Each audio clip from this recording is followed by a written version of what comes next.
Se convirtió convirtió en tu esa... espejo, fíjate, en tu Total, espejo. Y exactamente. tú veías ese espejo reflejado en ella. Eras Total. El médico fue muy directo, me dijo que yo moría. Yo pude experimentar lo que es una adicción. Esos sitios de adultos, de striptease. Vas a matar a mi mamá. Ya no éramos los dos, sino éramos tres. Con una de nuestras amigas. Y era como darle una cachetada, no sé, yo sentía, pero no sé, sentía mucha ira. Mi amiga se convirtió en mi amante. Ya estaba yo sumido en esa tristeza, en ese dolor. Ya después comenzó a hacer uso del baño para cambiarse. ¿Cómo así? Nadie sabía, yo nunca lo había hablado con ninguna persona, pero yo hice unas fotos explícitas de mi amiga, que porque ella tu le iba a amiga mandar te eso. pidió que le hicieras esas fotos. Y ella, o sea, la finalidad de ella era hacer unas fotos explícitas. Teníamos muchas fantasías, no éramos la pareja ideal. ¡Ey, güey! ¿Cómo se te ocurre, hijo? Ella tenía 6 años y yo tenía 7 años. Eso se volvió como un juego rico, digámoslo así. Yo sabía la ropa interior, que era una ropa interior exclusiva, muy sentada, con sus minifaldas, pero... Y la pellizcaba donde yo era malo, porque era ley del hielo con miradas de juicio. Yo la llamé y le grité, le dije, niña, ayúdeme, necesito que me ayudes. Usted es la única que me puede sacar de esto, le dije. Y ya yo no recuerdo palabras, no recuerdo frases, pero ella se me arrimó. Y yo estaba sentado en mi cama, yo ya me podía sentar y la abracé así, de la cintura así. Y ella se quitó la ropa, se dejó ver así en ropa interior. En ese momento, mágicamente cambia. Pero y se convierte en esa mujer perfecta.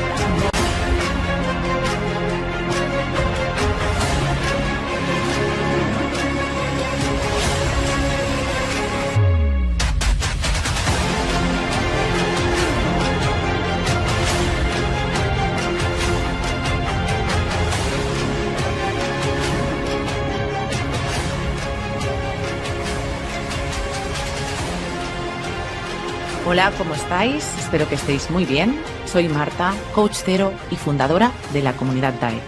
¿Os acordáis de vuestro primer amor? Ese amor inocente de niños o de adolescentes, desde la ingenuidad, la inexperiencia y la inmadurez, pero al mismo tiempo con tantísima intensidad. Esa vergüenza por expresar lo que sentíamos hacia esa persona, ese amor tan bonito e idealizado.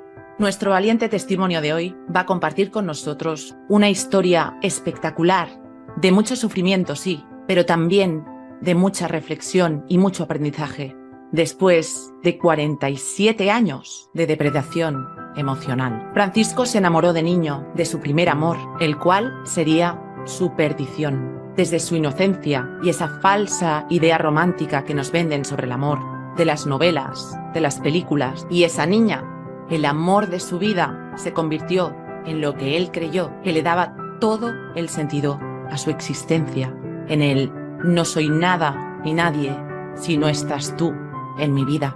Bandera roja. De niño, Francisco vivía en una familia numerosa. Había sido prácticamente un niño invisible y había observado comportamientos que no eran sanos. Eso le llevó a la idea de que podía encontrar ese amor, ese apego seguro fuera de casa. Como veremos durante su relato, nuestro protagonista de hoy acabó tan destruido psicológica, emocional y físicamente que casi acaba perdiendo su vida, acabando ingresado en la unidad de cuidados intensivos con su cuerpo absolutamente paralizado y casi en su lecho de muerte por una enfermedad autoinmune, como él nos va a explicar, que según todos los expertos está muy relacionada con altísimos niveles de estrés. Fue en ese momento cuando Francisco logró empezar a reaccionar y volver a luchar por salvar su vida. Solo hace unos pocos años que logró entender que lo que había vivido fue abuso emocional y una depredación muy sutil, muy gota a gota, ese abuso encubierto del que tanto hablamos aquí en la comunidad DAE. Esa terrible destrucción que sufrió fue causada por parte de su esposa, una personalidad muy manipuladora, controladora, narcisista, destructiva y perversa. Os invito a escuchar esta espectacular historia que hemos decidido dividir en 2 partes, ya que no es nada fácil resumir 47 años de depredación emocional en un solo vídeo, donde nuestro testimonio de hoy compartirá cómo fueron esos 47 años de una relación disfrazada de falsa complicidad, de falso amor, de esa loba disfrazada con piel de cordero. Impresionante historia de una víctima que logró sobrevivir para contarlo. Francisco, desde muy joven, desde su indefensión aprendida, quedó atrapado en esa disonancia cognitiva que tanto conocemos y, como la mayoría de personas, ignoraba la existencia de este tipo de depredadores emocionales. Eso le hizo caer en un círculo vicioso de adicción hacia ese amor, hacia esa mujer a quien consideró entregarle su vida. Y fue así cuando casi pierde su vida, cuando logró empezar a despertar y entender la cruda realidad en la que se encontraba. Os recuerdo que si necesitáis ayuda profesional podéis poneros en contacto con la comunidad TAE escribiendo un email a comunidadtae@gmail.com para pedir una consulta privada online. Hoy un testimonio importante donde una vez más queda reflejado que tanto hombres como mujeres podemos llegar a caer en estos ciclos de abuso, en estos procesos de victimización por parte de personalidades psicopáticas, narcisistas y maquiavélicas. Gracias, Francisco, por tu valentía, por este testimonio tan necesario y que va a ayudar a muchísimas víctimas y también a dar esperanza a esas personas que siguen atrapadas y que todavía no creen que sí se puede salir. Si Francisco lo logró después de 47 años, tú también puedes. Como siempre, gracias por vuestro apoyo, gracias por estar con nosotros una semana más. No os olvidéis de suscribiros y dar al like. Y ahora sí, y sin haceros esperar más, vamos con la primera parte de este increíble testimonio. Bienvenidos y bienvenidas a la comunidad TAE. Empezamos. Hola, buenas tardes desde España. Hoy tenemos como invitado a Francisco. Él es colombiano y hoy va a compartir con nosotros una historia de vida de 48 años de depredación emocional. Bienvenido, Francisco, ¿cómo estás? Muy bien, Marta. Muchas gracias por invitarme a tu programa. Muchas gracias a ti y hace mucha falta una historia como la tuya, porque parece que hay muchas mujeres que viven durante muchísimos años en situaciones como estas, pero también hay hombres y creo que tu testimonio va a ayudar a muchos hombres también.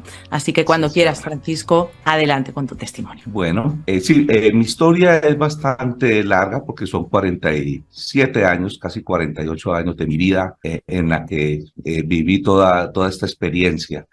Todo inició pues desde mi infancia. Mi familia es una familia disfuncional y lo pude determinar ahora que estudié el tema. Sin embargo, de parte de mi familia nunca recibí ninguna afectación emocional. Fui como ese niño invisible que pudo observar depredaciones emocionales dentro de mi familia, pero nunca fui atacado.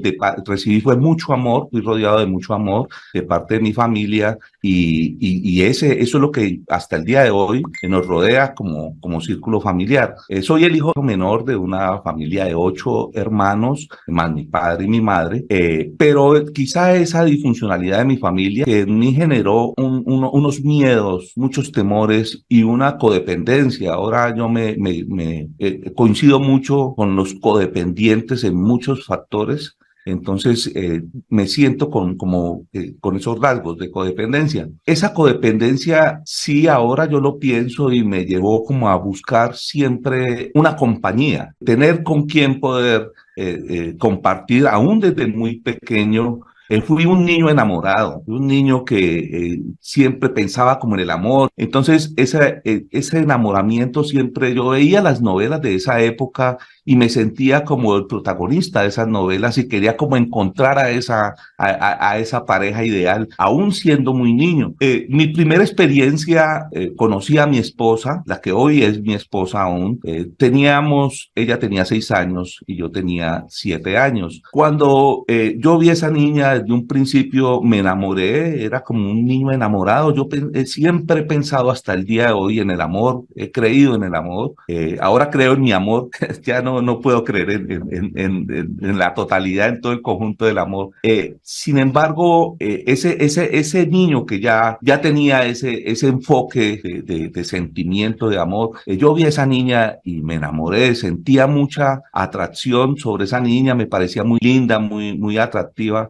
Sin embargo, no habían, pues siendo niño, yo no sentía deseos más allá de lo que de ser un niño. Es una atracción como muy muy pura, muy... Inocente. Sí, muy inocente, exacto. Y el conocimiento que había de mi familia sobre esa atracción que yo tenía con ella nos llevó a tener una experiencia con la ayuda de una de mis hermanas, donde nos juntó en un bus que tenía mi padre y tuvimos la oportunidad de darnos un beso. Ese beso fue un beso muy de telenovela, o sea, no fue un beso de niños así como tan infantil, fue un beso muy natural y normal como los que nos damos todos los seres humanos.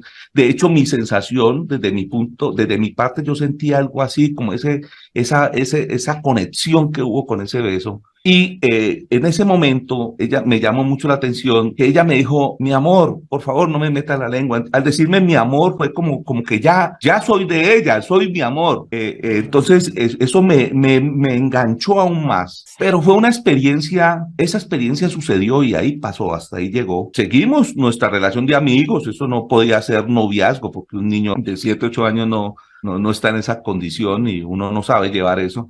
Pero yo quedé enganchado al punto donde ya empecé a pensar en esa niña siempre. Hasta el día de hoy yo pienso todos los días en esa mujer. Hoy una mujer, en esa época una niña, siendo yo niño. Y eso me generó un enganche emocional muy grande de querer al menos verla. Pero yo con solo verla me conformaba. Y era una obsesión, o sea, en realidad fue prácticamente una obsesión. Y siempre yo la miraba y nos mirábamos, o sea, empezamos a aprender conexión visual porque nos mirábamos y había como esa atracción. Sin embargo, yo siempre fui muy tímido, un niño muy temeroso. Era un niño muy inseguro, de hecho todavía me siento un poco tímido. Ya empezamos a poder compartir, a poder vernos, hablábamos y había esa atracción. Hubo una situación, un hecho donde ya cuando tenía alrededor de 9 años, creo 8 años quizá también, donde la niña se disgustó conmigo, no entiendo por qué. Nosotros vivíamos conjuntamente, una casa nos separaba de la casa de ella, la mía, en una cuadra de barrio de la ciudad de Cali, Colombia, donde yo vivo. Y resulta que ella pasaba y me miraba, y yo tenía unas sandalias como las de Jesucristo, así, esas destapaditas, como de mujer, y me miraba las sandalias y luego me miraba a mí y me señalaba, me decía palabras groseras, como afeminado, ¿sí? Y yo sentía ese juicio que ella Sí. daba sobre mí, me sentía muy mal. Te sentías herido. Eso es un hecho que siempre quedó grabado en mí y siempre lo recuerdo. Lo tenía presente como un hecho de niños, pero no sabía, pues ahora ya lo puedo encontrarle un contexto sobre todo lo que yo viví con ella.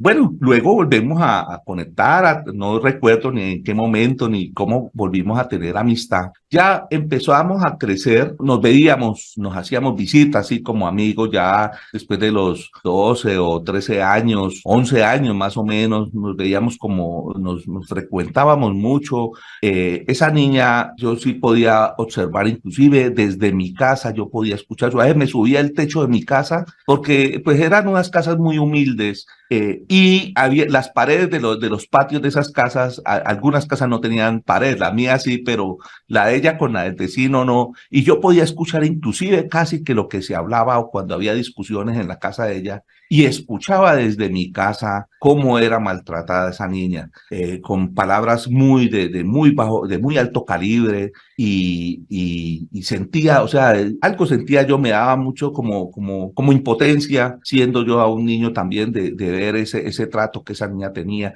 porque no sé, pero sí fue como una obsesión por esa niña. Yo siempre estaba como muy atento, yo estudiaba y hacía mis tareas, todo, pero gran parte de mi tiempo como que lo dedicaba a pensar en esa niña y a estar muy atento de lo que ocurría en su casa o en el entorno de ella. Es ese, Francisco, es ese primer amor, ¿no? Que todos hemos vivido, con Sí, esa sí, inocencia, pero con esa intensidad. claro, claro, Y es sí, curioso porque en tu caso acabó siendo de por vida, ¿no? Pero es ahí de por cuando mucha vida. gente se va a ver reflejada, porque todos hemos tenido esa obsesión que dices tú, esa manera de Sí, idealizar a ese primer amor, ¿no? sí, sí. Entonces ya cuando estábamos más mayorcitos y nos frecuentábamos, yo podía percibir ese trato más que todo verbal. Era un trato verbal y una denigración muy grande sobre esa niña, donde pues le daba, o sea, se le decía como que no servía a esa niña para nada, era una niña así. En fin, para mí me afectaba y me daba mucho pesar, pero pues yo no podía hacer nada y compartíamos mucho todas esas experiencias. Luego, ella tuvo la oportunidad de tener un novio, que inclusive yo fui el que los presenté para que ellos se conocieran, porque yo era enamorado de ella y ya cuando fuimos creciendo, yo ocultaba mucho ese enamoramiento. Yo, dentro de mi obsesión, yo deseaba repetir ese beso que no se volvió no fue una sola vez en mi vida. Entonces yo deseaba ese beso, pero también mi timidez era tan estúpida que yo la quería ocultar al punto de que no quería que ella lo supiera. Yo quería que ella pensara que yo no tenía ninguna atracción, mientras por dentro de mí yo vivía muy enamorado de ella. Era tu secreto. Entonces, exactamente, era mi secreto. Entonces, pues sí, yo por esa misma estupidez de mi timidez, yo me enteré que a ella le llamaba la atención ese otro joven y me encargué de ella misma, me lo confesó, me dijo, ese joven me gusta o me llama la atención. Entonces, cuando ella tenía ya más o menos 12 años, y yo me encargué de conectarlos, de contactarlos y de presentarlos. Y yo le dije al joven, mira, esta niña me contó que le gustabas. Qué estupidez, pero lo hice y resulta que ellos se conocieron y se volvieron novios. La madre de ella aceptó mucho ese noviazgo a pesar de que era una niña de 13 años cuando ella comenzó o 12 años cuando comenzó ese noviazgo con ese joven, al punto que en una ocasión, en una fiesta, la madre con unos traguitos en la cabeza decía que ella era capaz los podía sostener a ellos, inclusive que se casaran y que ella se encargaba del sostenimiento de esa pareja. Y yo seguía con esa amistad, los dos siendo mis amigos. Y ella con en ese noviazgo, pues ella no era mi novia, no, yo nunca le había manifestado, sí hubo lo del beso. Yo sentía desde mis adentros, ella a veces me mostraba ciertos como estilo luz de gas, donde me hacía entender que como celos hacia mí, ¿sí? Pero era muy sutil y yo le mostraba que yo no tenía ella no me gustaba, digámoslo así, entre comillas, pero yo ya solamente enamorado en ese secreto. Desde este beso empezó un juego aquí entre ella y tú, pero sobre todo sí, desde ella hacia ti. Y tú, en tu timidez, te quedabas más paralizado en ese sentido. Pero sí. ella, como tú puedes observar, ¿no? Que ya había esa intencionalidad de darte celos por las miradas o a lo mejor ese juego, estas triangulaciones que podían empezar ya. Pues es curioso, pero empezaron. De hecho, hubo inclusive otro amigo que era de la misma cuadra, de nuestro mismo barrio, que hacía, ella hacía lo mismo que hacía conmigo. Se sentaba a hablar con él, a veces era él o a veces era yo, pero ese amigo yo no lo veía como una amenaza, Como un sin competidor. embargo, como un competidor. Pero ella salía con él y a veces pasaba de gancho con él, porque ella fue una niña que creció muy rápido debido a un desarrollo prematuro que tuvo. Ella a los 12 años se veía ya como una niña de 16, 17 años, era ya, y de hecho ella le gustaba mucho el arreglo personal, dedicaba mucho tiempo a su arreglo y no permitía que uno la pudiera observar si no estaba arreglada. Entonces había que esperar siempre que ella estuviera lista para le gustaba poder ser deseada, ¿eh? Le gustaba totalmente, le gustaba ser deseada y le gustaba jugar con esto, ¿no? Exacto. Desde chiquitina. Bueno, ella tuvo ese novio y ya en esa relación del noviazgo que ella tenía, pues a mí ya me empezó a preocupar porque empecé a sentir como pisadas de animal grande, o sea que ya era algo muy serio. Y yo dentro de mí, yo siempre también desde muy niño, ella era la mujer que yo tenía en mis proyectos de vida, o sea, con la que yo soñaba casarme, con la que pues decidimos no tener hijos, pero en esa época no lo habíamos pensado, con la que yo pensaba tener mis hijos y hacer familia. Entonces, cuando ya estaba ella con ese novio, me preocupaba esa situación porque ya la vi como muy seria y no veía esa oportunidad pues como para, pues debido a mi misma timidez para yo expresarle, pero yo sentía dentro de mí que en el momento que yo le expresara a ella mis sentimientos verdaderos, iba a ser para mí, era algo que yo lo tenía como pensado, no sé, siendo ella novia con el joven, ella, esa relación fue de 3 años, o sea, desde los 12 años hasta los 15 años, pero faltando un año para, dentro de la relación de ella, el joven tuvo que salir a prestar el servicio militar y yo dije, esta es la oportunidad que tengo, pero no entiendo cómo fue tampoco las circunstancias, por qué volvió a dejarme de hablar, o sea, un disgusto, y en ese disgusto ya sentía mucho más esa afectación emocional de ella, porque ya ella pasaba arreglada como siempre, muy linda, y me miraba así a veces como de reojo, o sea, no me miraba directamente, pero con sus gestos me mostraba desprecio, ¿sí? Y, o sea, me hacía sentir el muy refuerzo mal. intermitente. Esto es el refuerzo intermitente y ya tiene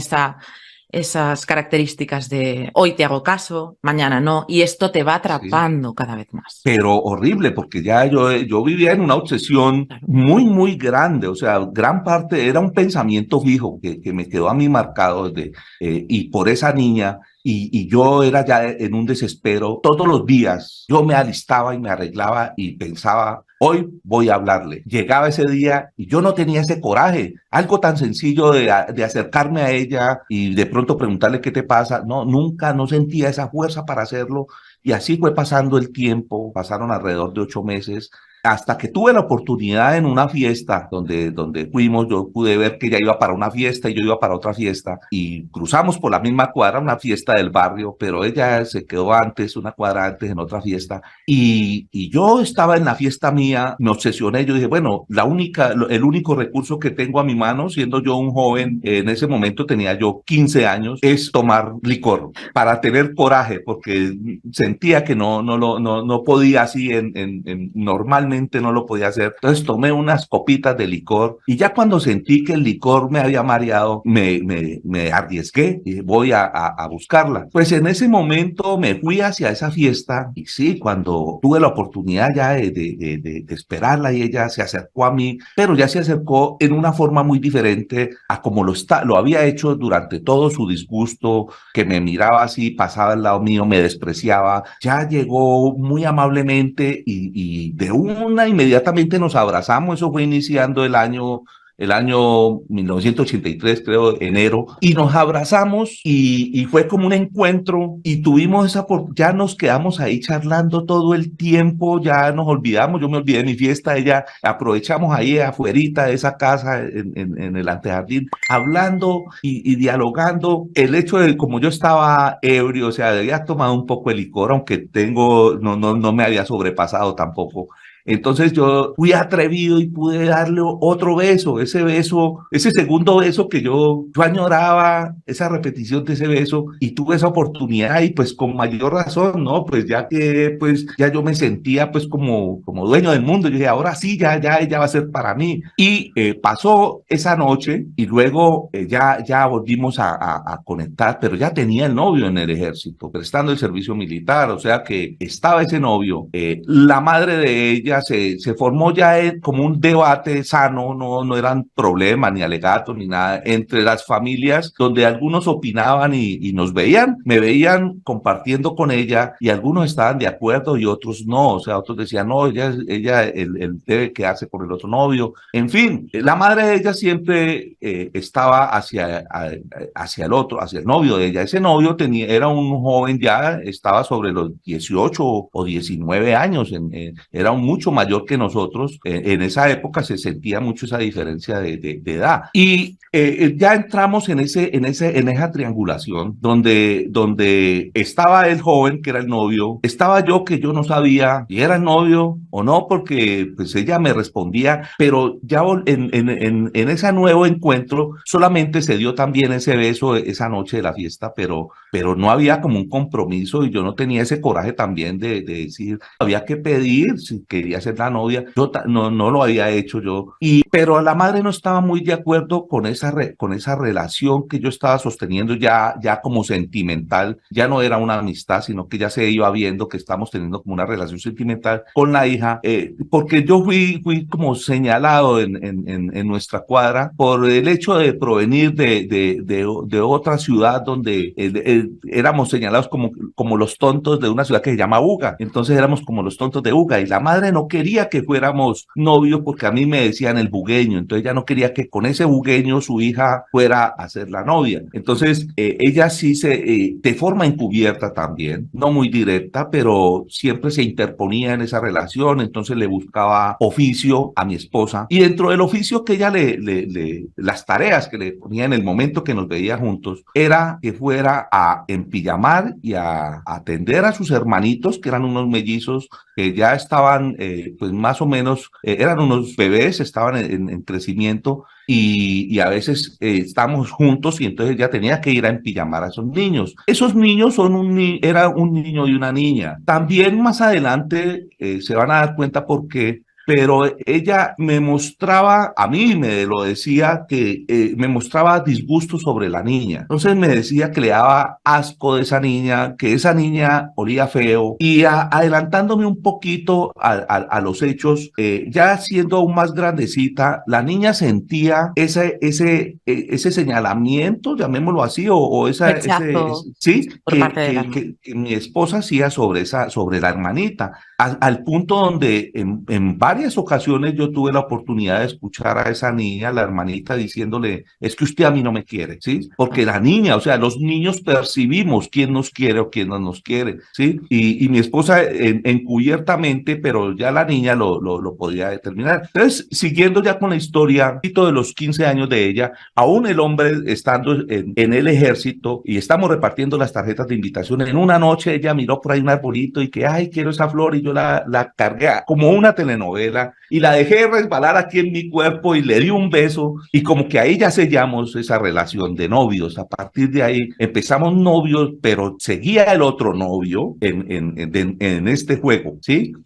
Luego el novio tuvo una semana de visita a la ciudad y el novio vino a visitarla cuando ya en ese momento fui como a un lado. Ella se dedicó a atender a ese novio. De hecho, fueron como a una fiesta, ella amaneció en la casa de él. Yo vivía muy atento a todos esos movimientos porque como vivía ahí cerquita. Y cuando ellos ya en una noche de esas, se estaban besando allá afuera en el antejardín de la casa, al lado de la puerta de ella, y yo desde mi casa podía observar, y yo me sentía muy mal, y de hecho mi padre vio también la escena y me miró, ya todas las personas del barrio nos veían como novios, pero la estaban viendo a ella ya con su otro novio. Mi padre, que siempre fue muy reservado, sin embargo me dijo, ¿esa es su novia? Como quien dice, o sea, solo me dijo eso, pero me dio a entender que esa muchacha que se está dando besos con ese otro joven es su novia. Yo me sentí como derrumbado, derrotado. Sin embargo, yo siempre he tenido como un espíritu de no dejarme vencer. O sea, yo no pierdo a la primera y yo sentía que tenía que seguir luchando. Y una cosa importante, Francisco, aquí es que fíjate que ya tenías una indefensión aprendida, evidente. A veces pensamos que cuando somos queridos por las familias, todo está bien, porque normalizamos muchas cosas, ¿no? Pero sí, tú en tu familia viste situaciones que no fueron normales, ¿no? Sí. Y aunque no fueran directamente hacia ti, tú lo pudiste observar. Eso ya hace que un niño entre en indefensión aprendida. Y tú ya arrastrabas una indefensión aprendida. Y de hecho habías idealizado a esa niña con ese amor ideal. Sí. Y estabas en indefensión aprendida. Y por supuesto ibas a luchar por lo que fuera, porque la tenías tan idealizada que lo era todo para ti. De manera que ya yo ahí me sentía muy mal, no sabía si en realidad yo era el novio o ahí ella me había demostrado que también estaba jugando con el que es su novio. Entonces yo inclusive ya en carta, esas cartas aún existen, donde yo le escribía y le decía, pues más fácil yo por escrito podía expresar más y le exigía como que resolviera lo que estaba sucediendo. Ya el joven ya le faltaban como un mes y medio para salir del ejército y regresó del ejército y ya ella empezó a mostrar preferencia conmigo, o sea, como siempre las visitas eran en el antejardín de la casa que tenía un arbolito y una banquita y ahí siempre nos sentábamos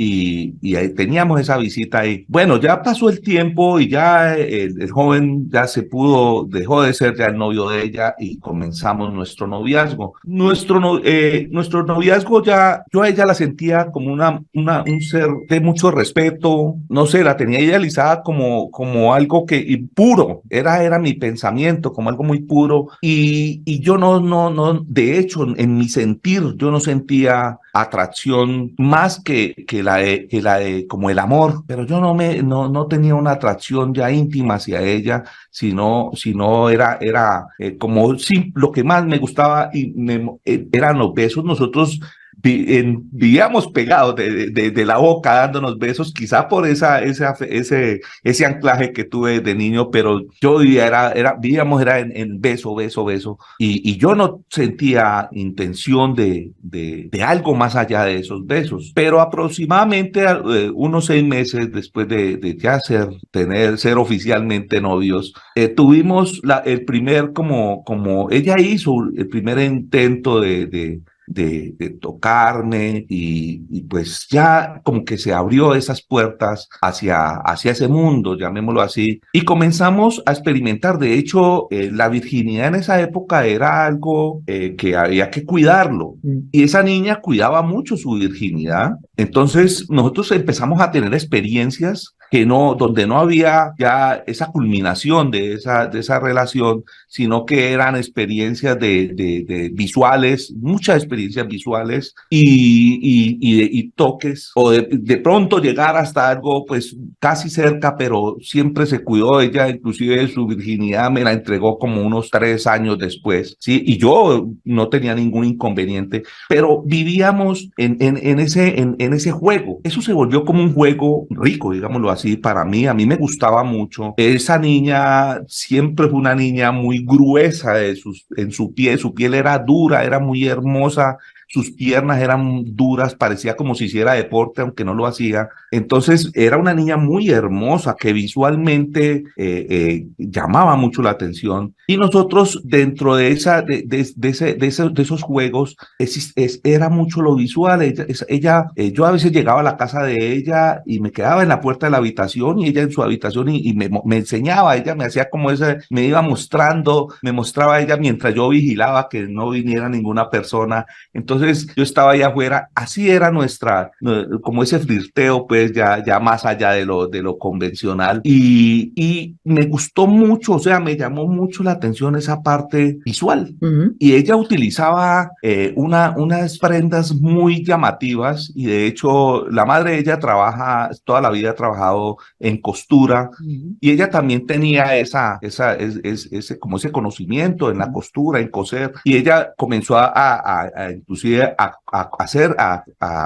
confeccionar su ropa interior con unas telas que no se veían en la calle ni nada. Entonces era algo muy, muy, muy exclusivo y también visualmente muy atractivo, muy llamativo. Y era para ti. Claro, exactamente. Eso era para mí. Para mí, entonces yo me sentía y me gustaba mucho, pero ella también tenía mucho, le gustaba hacer, como lo manifestaste ahora rato, le gustaba ser deseada. Sí. Yo sí podía notar eso, o sea, como cierto exhibicionismo, ¿sí? Creo que muchas mujeres, la mayoría de pronto tienen pues le gustan ser admiradas, ¿no? Ser deseadas, sí. Exacto, entonces, íntimo, sí. pero ella lo tenía muy arraigado y en su forma de vestir, a veces se vestía de una forma muy llamativa. Entonces, utilizaba, digamos, unas minifaldas altas. Y yo comencé a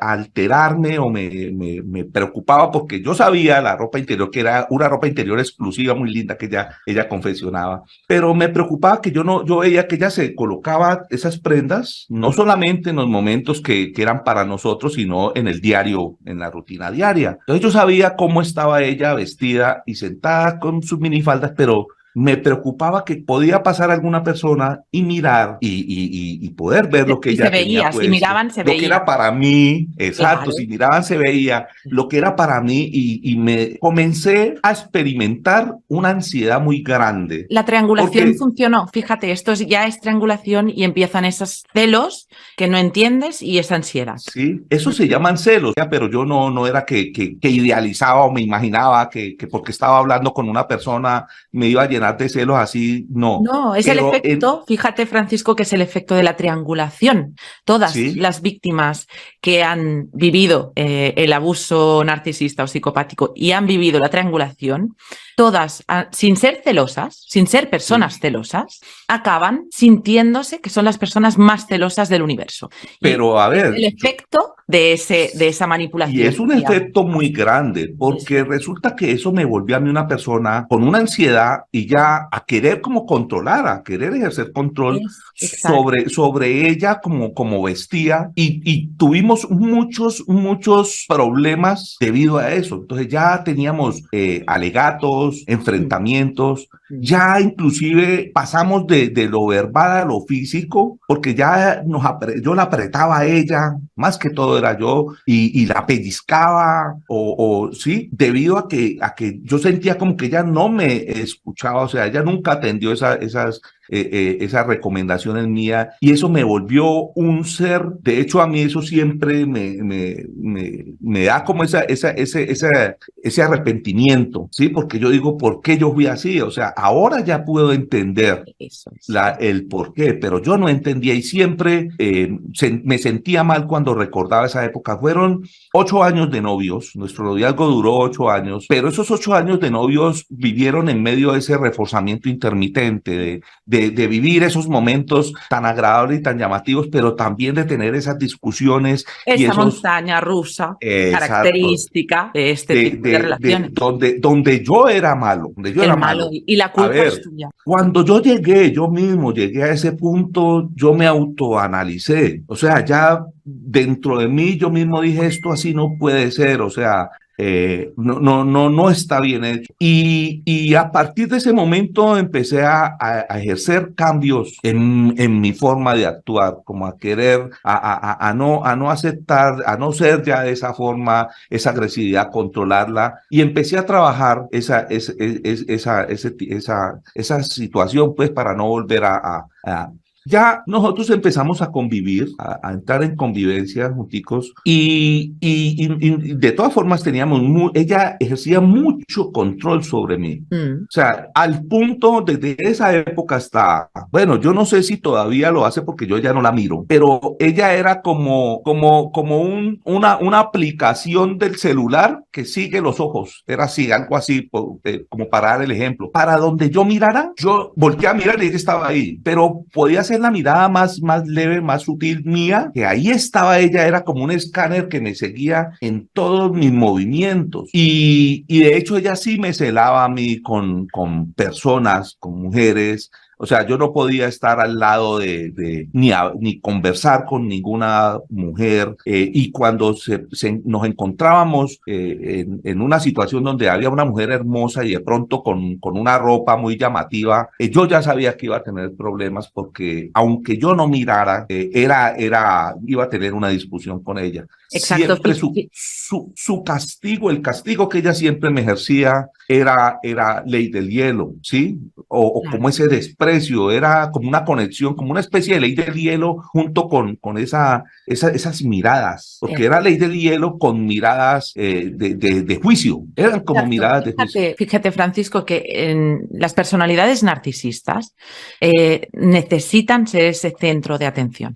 Entonces, cuando tú no le dedicas absolutamente tu plena atención, para ella es una pérdida de control sobre ti. Entonces, ellos tienen un sentido de derecho Total. enorme. O sea, ellos Enorme. pueden tienen derecho a cualquier cosa, pero la víctima no. La Al víctima punto, no tiene ningún derecho, solo sí, mira, a mirarlos a ellos. era tan extremo que si yo estaba hablando con un familiar, ella se sentía, inclusive se victimizaba, ¿no? Porque era como que yo la dejé por esa persona, por estar hablando. Ella no entendía que es que son momentos donde no todo el tiempo se podía dedicar a ella, sino que a veces yo hablaba cuando estábamos en nuestras reuniones familiares, yo ya sabía que iba a tener problemas, porque a pesar de mi indefensión, de ser yo tan sumiso a ella, aún así yo tenía cierto carácter. Y cuando estábamos en reuniones de familia, yo ya sabía que iba a tener problemas con ella, porque en nuestra familia nosotros compartimos, bailamos, cantamos, nos juntamos, pero ella nunca se integraba. Ella podía integrarse, nadie le prohibía. De hecho, ella fue como parte de nuestra familia, porque así como yo la conocí niña, toda mi familia la conocieron de niña, y nosotros somos como una familia gigante, y a ella la quieren mucho, mis hermanos y mis familiares. Entonces, ella podía integrarse en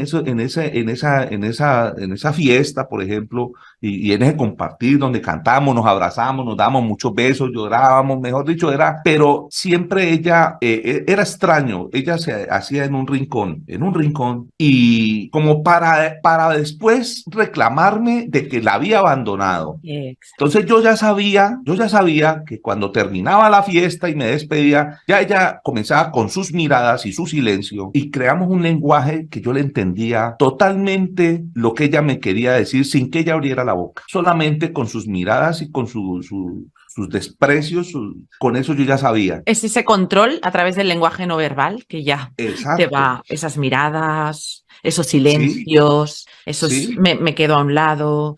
Y luego ya verás, ¿no? Sí. Y tú ya vas con ese miedo, ¿eh? Ya vas con ese miedo, aunque te resistes y sigues. Bueno, a ver, yo percibí, uno era consciente de que había una toxicidad, yo era consciente de que eso no estaba bien, pero el reforzamiento intermitente, o sea, ese dar bueno, lo que ella me daba a mí, y más siendo la mujer que era la mujer que yo tenía idealizada para mí, pues no me dejaba ni siquiera discutirle a ella, sino que yo más bien callaba y ya dejaba que ella, porque nosotros no agrandábamos mucho las discusiones. A veces yo sí, inclusive, pues eso también yo lo pude analizar. A veces cuando teníamos discusiones, ya después yo hablaba mucho y contestaba, cosa que nunca vi en mi hogar, porque nunca pude ver a mi padre y mi madre discutiendo. Jamás nosotros, como dijo los mismos, nunca nos dejaron ver a nosotros, ni siquiera una mirada, ni una. Siempre mi padre respetaba mucho a mi madre, y en mi casa se hacía, era lo que mi madre dijera. En este momento, para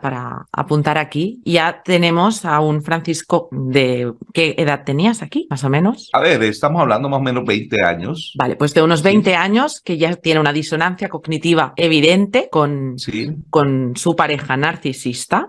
Y además tiene estos refuerzos intermitentes que le confunden mucho.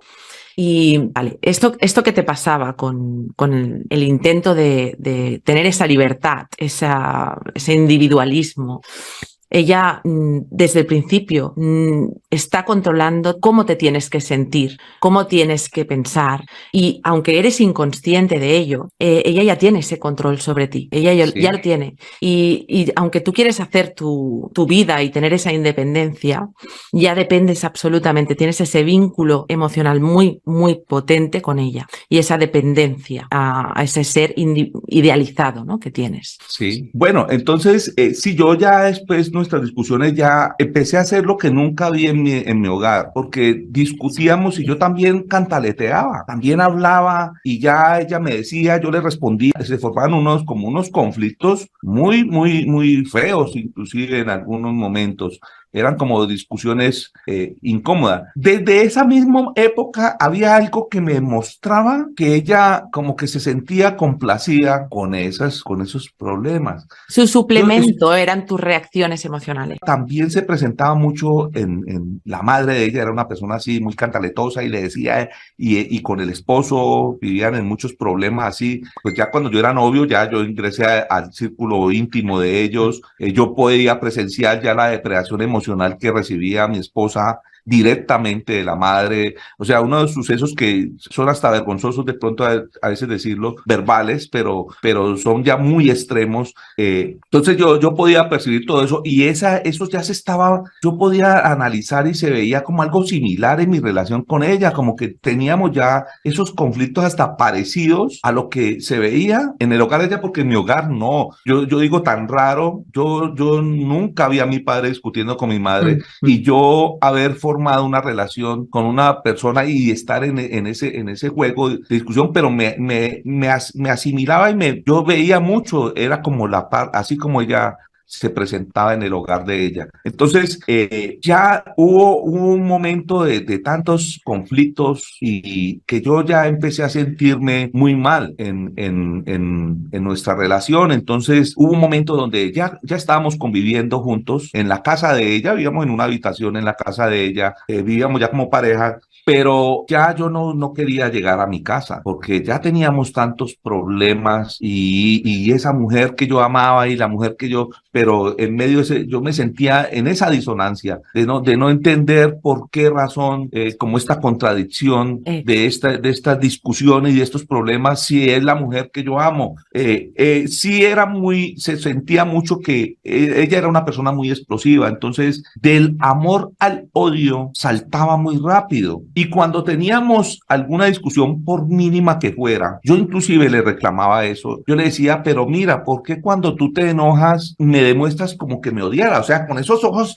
y era así como una reacción ya que no es normal para mí, porque yo digo, en las parejas no todo es armonía, habrán cosas que no estamos de acuerdo, pero eso se plantea y se habla, se considera, pero no debe ser un motivo para generar un conflicto grande y ya como cuando te vuelves mi enemigo. Entonces yo sentía que yo me convertía en el enemigo literal de ella cuando había un desacuerdo, cuando no estaba de acuerdo con ella. Y sentías ese odio desde esa mirada. Odio, y yo le decía a ella, mira, pero es que usted me mira como con odio. También nosotros como círculo familiar fuimos nos llamó mucho la atención la música, las canciones, cantábamos desde niños, ¿sí? Entonces, a mí me gustaba mucho cantar, yo le cantaba a ella le gustaba que yo le cantaba, y una canción de Nelson Nede, de Los Amigos, donde yo le cantaba cuando no era mi novia, entonces esa canción decía, un gran amigo vas a perder y un gran amor vas a encontrar, esa canción, entonces ella era feliz que yo le cantara esas canciones, y yo era como mi mejor forma de expresar lo que yo sentía con la música y con las canciones. Entonces, pero me llamaba la atención que dentro de a veces ella me miraba y me empezaba a cantar unas canciones donde hay una canción que dice, sin darnos casi cuenta, perdimos nuestro amor y hoy estoy tan sola. Entonces yo la miraba y le decía, venga, pero usted ¿por qué me canta esas canciones si es como si hubiéramos perdido el amor, como si nos hubiéramos dejado y nosotros nunca, podíamos tener las discusiones que fueran, cualquier problema que tuviéramos, pero nunca, ni desde el primer día de que ella fue mi novia, nunca, que uno ve parejas que no es que no le hablo, llevamos 8 días sin hablarnos o sin vernos, no, con ella jamás, y eso era más que todo por mí. Yo eso lo aprendí al ser el hijo menor de una familia de 8, yo observaba mucho todos los conflictos, lo que sucedía en mi hogar, e inclusive cuestionaba y calificaba a veces las acciones de mi madre y de mis hermanos, y eso lo acogía como para mí, y yo decía, bueno, este comportamiento no lo voy a tomar para mí. Yo iba aprendiendo de las experiencias de mis hermanos, entonces yo nunca aprobé esa actitud de como que es que nos hablamos. Para mí, si yo le dejo de hablar, es porque no le voy a volver a hablar. Ser radical. Por ejemplo, yo ya adelantándome mucho a todos estos acontecimientos, desde que yo descubrí el tema del narcisismo, le dije, usted ya no es mi esposa, y desde ese momento dejó de ser mi esposa. No significa que es que yo le dije por una rabia, por una emoción, y para luego nada. Vuelvo. No, es ser radical con las decisiones. Claro. Entonces, yo no quería que ella, o sea, vivir... Una cosa radical y coherente. Yo creo creo Exacto. que eso es lo Sí, importante, ser sí, coherente, porque estas total. actitudes de los narcisistas son muy incoherentes Incoherentes, pero a y morir.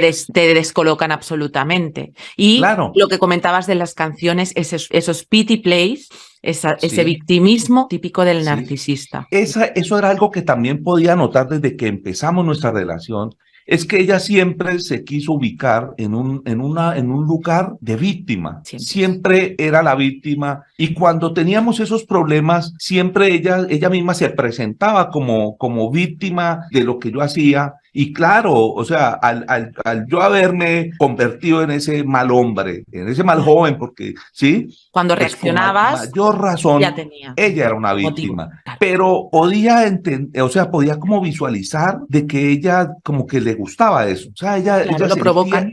tenía ese gusto por estar en esa ubicación y cuando me cantaba esas canciones, yo sentía como que ella como que deseaba internamente como que yo le fuera infiel, como que para tener ese pretexto Mm. de poder ahí sí avalar lo que ella quisiera sentir, o sea, por poder ella ser esa víctima. Siempre sentí como ese intento de ella de eso, o sea, como de que yo me volviera esa persona o de ella como ubicarme en ese lugar, pero no, yo nunca, porque yo siempre, para mí, ella era la mujer de mi vida y yo dejé ya de pensar o de considerar relaciones, Sí, ¿sí? es hacerte un gaslighting con el tema del victimismo con una canción, porque Sí, hasta te llega a intentar meter en la cabeza que ella realmente está sufriendo porque no es amada, no es querida y tú no entiendes nada porque es la persona que más siempre, amas en este mundo. Y siempre. se lo demuestras además, ¿no? Sí, pero aún Entonces te descoloca. demostrándole, podía demostrarlo con todo lo que yo pudiera. O sea, yo ya no tenía más como demostrarle, pero sin embargo, siempre mostraba de que como que yo no le faltaba amor. O sea, No era que yo la suficiente. abandonaba, no era suficiente. Nunca era suficiente. Sí, pues ahora lo estoy pensando, porque es que este tema es tantos años que cada día yo descubro algo nuevo, Sí, cada día, y no sé, pues me he obsesionado ahora es como en recordar y en entender es normal. bien todo esto. Es normal. Bueno, entonces ya vivíamos en esos conflictos al punto donde yo ya un día no quise llegar a mi casa. Yo ya me desplazaba en una moto y yo dije, no, yo no quiero ir a mi casa. Y cuando yo sentí el pensamiento de no quiero ir a mi casa, eso mismo me castigó a mí y yo dije, ¿por qué pienso yo esto? Y parqué mi moto ahí debajo de un árbol y me puse a llorar porque yo decía, esto no puede ser, ¿por qué yo tengo que sentir esto? Esto hay que arreglarlo, aquí necesitamos una solución y hay que hablar. Yo ya había tomado cierta habilidad hablando, ¿sí? Hablando porque yo tengo muchos sobrinos y dentro de mis sobrinos tengo más o menos unos 10 o 12 sobrinos a los que le he dedicado mucho diálogo y con los que entonces yo ya en esa época practicaba mucho, mis sobrinos estaban muy niños, pero yo quise hablar con los niños. Me parecía más importante hablar con esos niños pequeñitos que esperar a que crecieran y ya nacieran los problemas. Y ahora esos niños, hay un sobrino que me dice, tío, es que yo recuerdo todo lo que usted me decía y yo inclusive ya ni me acuerdo y me dice, yo recuerdo que usted me decía esto y esto otro, siendo ellos unos niños de 6, 7, 8 añitos. Y eso me emociona porque Claro. me hace sentir orgulloso entonces, yo desarrollé esa habilidad para hablar y en ese momento dije, tengo que hablar ya con mi esposa. Y empecé a plantearle ya, llegué a mi casa, en nuestra habitación, allá acostaditos, empezamos a hablar, a tener un diálogo extenso. Yo creo que hablamos por ahí unas 2 horas por lo menos, así como lo estamos haciendo aquí. Y yo empecé a exponerle todo el contexto de lo que había sido nuestra vida, ¿sí? De cómo habíamos vivido y de las incoherencias que se presentaban en nuestra vida. Ella quería ejercer un control tan grande conmigo, hasta en las cosas más íntimas de mi vida, quería ejercer control. Entonces yo les puse en ese momento, le dije, mire, las personas usted no puede cambiarle el pensamiento ni los gustos a las personas. por mucho que usted quiera ejercer un control sobre mis acciones, no lo vas a lograr. De pronto yo te puedo mostrar cuando estoy a tu lado que no hago algo que quizá ella lo condene, pero yo no es que significa que lo voy a dejar de hacer, ¿sí? O sea, si es algo que a mí me gusta, que yo no lo veo como algo fuera de lo común, ¿sí? Yo no voy a dejar de hacerlo, porque es algo que yo lo califico desde mi punto de vista y no lo califico como algo malo, algo que está en contra de nuestra relación. Pues resulta que con ese diálogo que tuvimos, nuestros diálogos eran monólogos hasta el día de hoy. Siempre nuestros diálogos, ella no tenía mucha retórica para hablar y siempre sus respuestas eran frases o palabras muy cortas, pero que tenían un significado muy grande, ¿sí? El mensaje detrás de esas palabras cortas. Y yo aprendí, o sea, más que todo el lenguaje de ella era no verbal. Yo sabía si ella estaba de acuerdo, si no estaba de acuerdo, si aceptaba o no aceptaba lo que yo hablaba con ella, simplemente con su lenguaje no verbal. Con ese diálogo que tuvimos, la vida de nosotros cambió a partir de ese momento, de ese día. Al otro día, ya ella me, o creo que inclusive esa misma noche, fue como si hubiera llegado una hada madrina y nos hubiera alumbrado ahí y bueno, ya cambia esto. Exacto. Esto ya. Es cuando la víctima empieza a poner límites y la personalidad narcisista o psicopática ve que se le puede escapar, ¿sí? Ve que la puede perder a su suplemento principal, que eras tú. Sí. En ese momento, mágicamente cambia. Pero y se convierte en esa mujer perfecta. No, pues es que, a ver, se convirtió en esa mujer tan perfecta que ya me entendió. A mí me gustaba ver películas para adultos y resulta que ella no permitía una cosa de esa. Entonces yo le decía, si usted no me permite, no significa, yo no lo voy a hacer y voy a evitar que usted me descubra, pero no significa que no lo voy a hacer porque era algo que me gustaba, ¿sí? Claro. Entonces, a partir de ese momento ya todo fue lo contrario, como quien dice, bueno, veamos películas y ya empezamos a compartir y era un gusto que yo creo que inclusive la mayoría de personas podemos tenerla. Nosotros deseamos dentro de esa pareja ideal, es tener una pareja que nos comprenda y con la cual podamos compartir sin tabúes y sin estar uno escondidas. Exacto. Entonces, esa fue la imagen que ella ya me comenzó a presentar. Se convirtió en tu espejo, fíjate, en tu espejo. Exactamente. Y tú veías ese espejo reflejado en ella. Eras total. Tus gustos, tus deseos, tus fantasías, total. Tu felicidad. Total. Sí. Ahí, lo tenías ahí. Transformación. Bueno, y ya yo me sentía orgulloso de la esposa que tenía. Nosotros como terminamos de criar juntos y comenzamos nuestra relación, yo nunca viví como una independencia de tener amigos y que con esos amigos salir y conocer el mundo. Eso estaba como guardado, era una curiosidad que yo guardaba también. Yo quería conocer el mundo de la calle, era una curiosidad, ¿sí? De querer saber cómo eran esos sitios de adultos, de striptease y bueno, todo ese mundo, ese universo así. Pues resulta que con ella ya yo tenía curiosidad y comenzamos a tener unos amigos, muy pocos amigos, pero teníamos amigos y ya comenzamos a compartir y a frecuentar de pronto esos sitios de una forma al margen, o sea, no era que nosotros estábamos allá activamente, sino que podíamos estar ahí, pero como para uno matar esa curiosidad. Exacto. Sí, porque en realidad era curiosidad, no era que uno quería involucrarse en ese mundo, ¿no? Muy diferente. Claro. Pero para mí yo me sentía orgulloso de tener esa esposa con la que me comprendía. Recuerdo una vez estábamos con uno de mis mejores amigos y me decía, no, yo quisiera tener una esposa como la que tenés. Sí, estuvimos en un lugar de esos y con una amiga de nosotros y él, y yo para mí eso me hacía orgulloso. Yo cantaba, como le digo, las canciones. Hay una canción que decía, somos almas gemelas, de Gilberto Santa Rosa, ¿sí? Porque Perfecta. me sentía alma gemela. Entonces yo decía, yo soy un tipo con suerte. Hay una canción que dice, un tipo con suerte única. Dice, yo me cantaba todas las canciones, las cantaba ella. Ella se sentía muy agradada cuando yo cantaba todas esas canciones y le cantaba canciones del amor. Eres mi religión, de Maná, le decía, amor, eres mi religión. Bueno, fíjate que esto, Francisco, yo lo veo como un love bombing impresionante, donde ¿sí? Al ver que el otro papel empezaba a fallarle, decía, decide cambiar a este otro papel que se adapta mucho más a lo que es tu alma gemela, ¿no?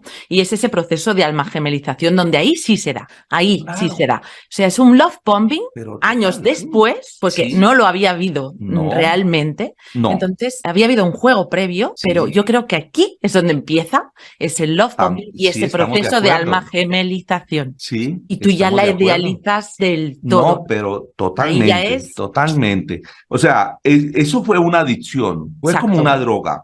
Realmente, yo nunca he consumido una droga, ni siquiera la he probado, pero pienso que así es la adicción. Sé que es ser adicto debido a mi amor, a mi sentimiento. Yo pude experimentar lo que es una adicción. Entonces, me volví adicto a ella. Entonces, yo sentía toda esa emoción, esa alegría, ese compartir, esas experiencias que eran soñadas, que cualquier hombre quisiera tener una esposa con la que pudiera compartir esa experiencia. Y yo dentro de mí, hasta el momento que descubrí el narcisismo, pensaba que mi esposa era algo tan valioso que yo no podía arriesgar, ni siquiera dar oportunidad a tener un diálogo, una charla o un encuentro con una mujer. Yo si veía alguna mujer que como que se sonreía mucho conmigo o la evitaba ahí mismo. Y yo decía, eso es ser íntegro. La integridad no se representa demostrando unas cosas y en otras sí, en otras no, es en todo. Y era lo que yo buscaba, mi integridad, ser íntegro. Y en ella yo idealizaba y veía esa mujer también íntegra, porque yo no podría decir hasta el sol de hoy que yo viera que ella tuvo como algún encuentro, no. También nosotros éramos juntos, en el colegio nos decían los siameses, éramos juntos las 24 horas desde el año 97 que yo dejé de trabajar, las 24 horas al día, 7 días a la semana, todo el tiempo compartíamos juntos. Bueno, fíjate qué interesante, ¿no? El hecho de que sentías toda esa felicidad, esa sensación de que había un respeto mutuo y en realidad lo que estaba viendo siempre era una manipulación y un control encubierto, ¿eh? Y eso es muy interesante que vayamos poco a poco viéndolo, pero es esa sensación de que todo es perfecto y la perfección no existe. Entonces, es importante que cuando algo sea tan perfecto, nos paremos a pensar. Eso lo digo para las víctimas o personas que se puedan encontrar con este tipo de personalidades que logran que las idealicemos a tal manera que no dudamos de nada, dejamos de cuestionarnos todo. Y ciegamente pues nos entregamos nuestra alma, ¿no? Ahí. Así era, o sea, yo entregué mi alma y yo ya, para mí era hasta la muerte, como dicen en las bodas, hasta que la muerte los separe, es mi esposa, el amor de mi vida. Era nosotros todos éramos un ejemplo, hasta ahora poco. En el año 2021, iniciando enero del 2021 es que descubrí el narcisismo. Hasta ese momento nosotros fuimos para toda la sociedad, toda nuestra familia, todo nuestro entorno, éramos la pareja ideal, la pareja a imitar, la pareja más linda, la pareja que todavía hay personas que no conocen de este tema, lo que más hemos vivido y aún así nos ven de ese modo y más sabiendo que nos conocimos desde niños, entonces eso lo ven como una novela. Yo lo veía igual. Exacto. O sea, yo sentía lo mismo, o sea, y me sentía orgulloso, contaba de mi relación y de todos los años que llevamos juntos, lo hablaba con orgullo. Para mí eso era y ya en esa etapa de low bombing, ya teniendo yo esa mujer ideal, hablábamos, por ejemplo, nosotros hablábamos ya por teléfono, ella nunca el teléfono, en esa época no existían celulares y teníamos un teléfono inalámbrico con altavoz. Cuando hablábamos por teléfono, ella colocaba el altavoz y teníamos como unas conferencias con nuestra familia y nos reíamos, llamadas de una hora, porque yo me independicé en el año 97 ya, mi trabajo era siempre con ella junticos y era independiente y estamos en nuestra casa, manejamos todo nuestro tiempo. Entonces, dialogábamos así, era como, bueno, entonces ella siempre controlaba las llamadas. Si alguien me llamaba, tenían que decirle primero para qué, y si ella podía resolver, no me pasaba, sino que ella contestaba y a algunos clientes, como mi trabajo es la fotografía, ella hacía los contratos, pero de todas formas la imagen o la marca mía era yo como fotógrafo. Algunas personas a veces requerían hablar conmigo, Claro. pero ella lo evitaba y al punto donde los clientes a veces me lo hacían notar y me decían, qué pena, pero yo no quisiera hablar con su esposa porque ella a veces tiene un tono de hablar que no es agradable, porque ella maneja eso, o sea, ella no es grosera jamás, pero la forma de hablar, aquí le llamamos empujado, ¿sí? Hablando empujado, a veces se percibe, inclusive por un teléfono, muchas personas percibían la actitud de ella, esa actitud agresiva, pero encubierta, ¿sí? Claro, cuando Y no se ella, sale con la suya y algo no le parecía bien, se le notaba, sí, ¿no? De alguna manera. o queriendo como Sutilmente. imponerle O a los imponer. mismos clientes, personas que no tenían nada que ver con nuestra vida, queriéndole como imponerla de acuerdo a lo que como ella quería. No era como un cliente podía proponer, sino como ella quería. Exacto, Entonces, como buena narcisista, ¿no? Y fíjate cómo ya te está sí, controlando a tal nivel que te va anulando la libertad de decidir con quién tienes que hablar. O sea, sí. y eso es muy sutil y tú no te das cuenta porque estás totalmente ciego en ese momento. No, ciego. Bueno, a ver, a mí me incomodaba. No Sí, era que yo vale. no lo veía, uno lo ve. Por la disonancia, claro. Uno lo puede analizar, Mm. pero yo decía, a ver, aquí hay un dicho que decimos, mujer que no moleste es hombre. Entonces yo me decía eso a mí, bueno, es que mujer que no moleste es hombre, o sea que todas las mujeres molestan, incomodan, pero pues yo decía, bueno, yo lo acepto porque mi esposa es una mujer muy fiel a mí. De hecho, sí, o sea, yo sentía como mucha fidelidad. Ella toda la vida, nosotros nos decíamos niño y niña. Ella decía mi niño y yo mi niña. Entonces yo, niña tal cosa, mi niña tal otra. Y entonces ella me trata, pero literalmente yo era como su niño.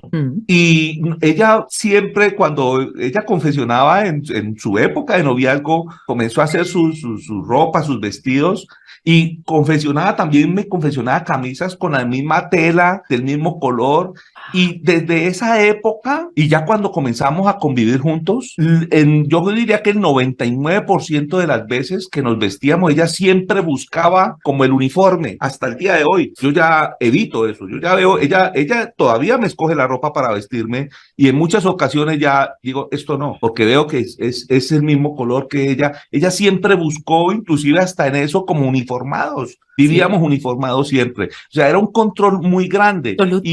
Y me trataba como su niño, entonces me cuidaba, siempre me ha cuidado. Te cuidaba con es un cuidar.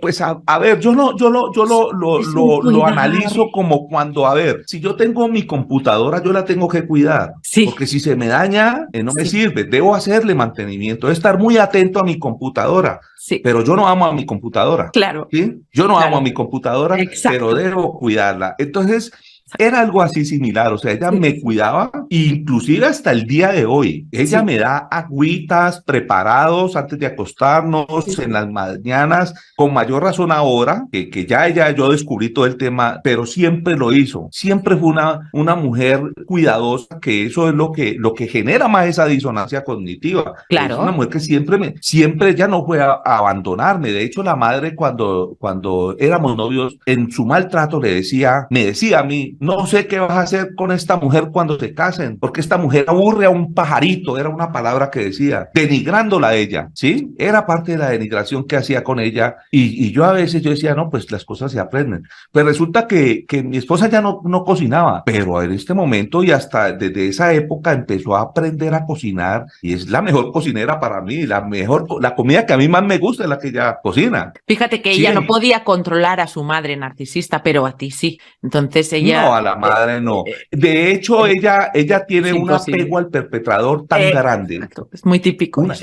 A mí me llama la atención cuando yo encontré este tema. Yo, en mi primer audio, yo le dije que yo había leído un libro de Louisa Hay. Usted puede sanar su vida, se llama ese libro. Yo siempre vivía buscando como esa ayuda psicológica, pero era para ella. Porque ahora que yo escucho lo del narcisismo, el maltrato a las víctimas, el apego al perpetrador, la disonancia cognitiva, me llama mucho la atención de que a ella le pasó exactamente igual. Esa niña tuvo disonancia cognitiva, tiene apego al perpetrador, tiene un estrés postraumático que nunca superó, ¿sí? Porque también tiene una terquedad de ella querer controlar todo. Ella no acepta. Entonces, yo leí ese libro porque quería como darle a ella como esa oportunidad. Yo sabía que ella tenía heridas de infancia. Claro, tú lo viste, tú lo pudiste observar, el abuso que ella exacto, sufrió. Es que yo era testigo presencial. Y además eso, Francisco, también eso aumentaba tu disonancia cognitiva con ella, porque tú habías presenciado que ella había sido una víctima. Era una víctima. Ellos cuando desarrollan el trastorno narcisista de la personalidad, que es después de la mayoría de edad normalmente, que ya queda cristalizado ese trastorno, tú has evidenciado, porque la conoces desde niño, ese maltrato que ella sufrió. Entonces eso te creaba también esa disonancia con ella, porque la veías realmente como una víctima, porque lo viste que lo era. Pero claro, ellos lo que hacen una vez que han desarrollado este trastorno, que desconectan muchísimo de lo que es la gestión emocional, no saben hacerlo, solo manipular, controlar y victimizarse. Y a través de esto te tenía todavía más enganchado por toda la historia que teníais. Total, dentro de nuestros disgustos y nuestras discusiones, yo podía evidenciar, no sé por qué yo veía como esa repetición de lo que sucedía en el hogar de ella, en nuestra relación. Porque se estaba repitiendo, era una repetición. Al punto que yo le manifestaba que me sentía como en ese mismo juego de abuso y de maltrato, y yo le decía, mira, tú, y de hecho otra comparación que yo le hacía a ella era que nosotros vivíamos una relación como si ella fuera el hombre y yo la mujer, porque ella era la celosa, ella era la que era, y yo no fui un hombre ni atractivo, yo nunca me he considerado atractivo, ni llamativo, ni esos hombres que la ve una mujer y se derrite, no, yo he sido una persona común, inclusive me considero feo, no tengo ese atractivo. Entonces me llamaba la atención, yo le decía, pero es que mira, tú eres bien bonita y yo no soy una persona atractiva y usted es la que me cela a mí, la que me mantiene cuidado así como los animalitos cuando cuidan a sus crías, y yo a ella le vivo normal, o sea, nunca la presionaba ya. A ver, después de los 20 años aproximadamente que yo empecé a reconocer, yo cambié muchísimo. Entonces ya en nuestra relación, yo no volví a ser el hombre celoso, y por el contrario, antes yo le decía, ella iba a hacer una falta, a comprar un vestido, y yo le decía, pero más altico, me gustaba, al contrario de como era yo antes, me gustaba que ella se luciera, que se colocara sus blusas, sus tacones, todo eso lo aprobaba y me gustaba mucho. O sea, contrario a lo que yo era antes. Y dejé, o sea, totalmente, ya nunca más volví a tener esa ansiedad, porque esa ansiedad se perdió. Realmente, pues más o menos es lo que recuerdo, pero no tengo muy claro bien cómo fue eso, pero se perdió esa ansiedad que yo mantenía. Quizá también al ver la actitud que ella tenía hacia mí, de aceptación. Entonces, supongo que en este momento apenas lo estoy analizando, al ella darme esa aceptación, pues yo creo que fue mutua. Entonces yo ya la empecé a aceptar a ella como era, y ya complementábamos muy bien en ese sentido. Claro, porque fíjate que en ese momento ya estás viviendo una etapa dorada, las etapas doradas, los love bombings, ¿no? Y sí que hay devaluación, porque siempre la hay, muy encubierta y muy sutil, no te das cuenta, pero ella se ha convertido en alguien que tú hoy en día sí confías en ella, tienes plena confianza en ella. Sí.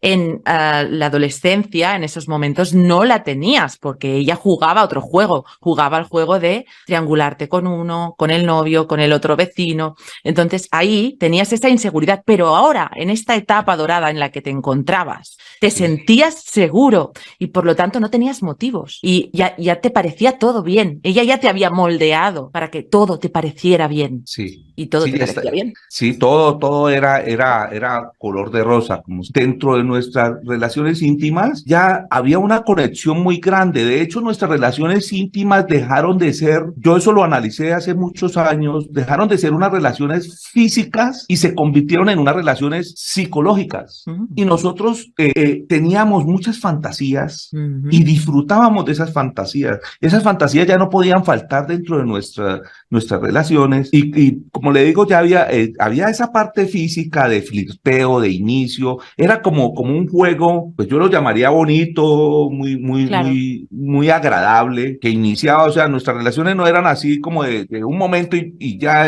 no, era algo como que tenía un principio, un inicio, un proceso hasta llegar al final. Y en la parte final ya entraba en la parte de la fantasía. Fantasías no tan fantasiosas, sino que eran fantasías muy sujetas a la realidad, a algo, por ejemplo, que podíamos haber observado, que podíamos haber experimentado y lo recordábamos en ese momento. De hecho, ella me contaba historias que yo no viví con ella de su juventud y a mí me agradaba mucho experiencias que ella tuvo en su juventud de las que yo no me di cuenta, pero que eran agradables y eso y a veces lo repetíamos y eso se volvió una constante dentro de nuestras relaciones. Para mí era algo sano, ¿sí? Todo esto. Y esto me enganchaba aún más. Un gran O sea, yo no anclaje. sentía necesidad de otra mujer. No significa que yo no viera a otra mujer. Yo veía a una mujer y me parecía linda, atractiva, llamativa. Sin embargo,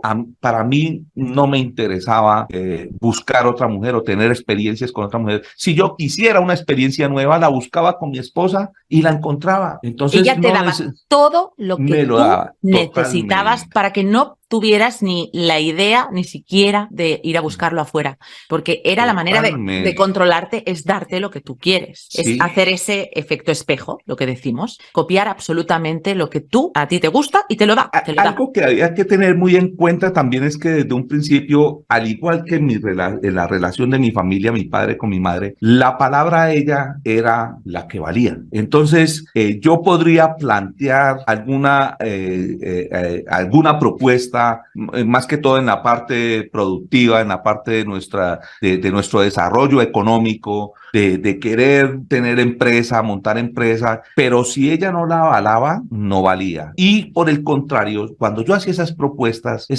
eran rechazadas, como le decía anteriormente, como si hubiera habido un problema, como si yo la estuviera ofendiendo. ¿Cómo te atreves a tener una idea? Exacto, así a tener una idea, era una idea, no había a veces ni el dinero para volverla a una realidad, pero el solo hecho de pensar esa idea ya era para discutirlo. La única idea que ella me aceptó fue cuando yo decidí comprar una cámara para trabajar en videos y fotografía. De hecho, esa fue mi labor y hasta el día de hoy, porque fue la única idea que ella, de hecho yo tuve una videotienda, un negocio, pero esa videotienda casi que fue en contra de la voluntad de ella, al punto donde monté mi negocio de videotienda, pero para montar ese negocio tardé aproximadamente 2 años. Desde que yo tenía el local, lo fui organizando, pero era por la negativa que ella tenía hacia ayudarme. Y como yo trabajaba por fuera, necesitaba la colaboración de ella para que ella me atendiera.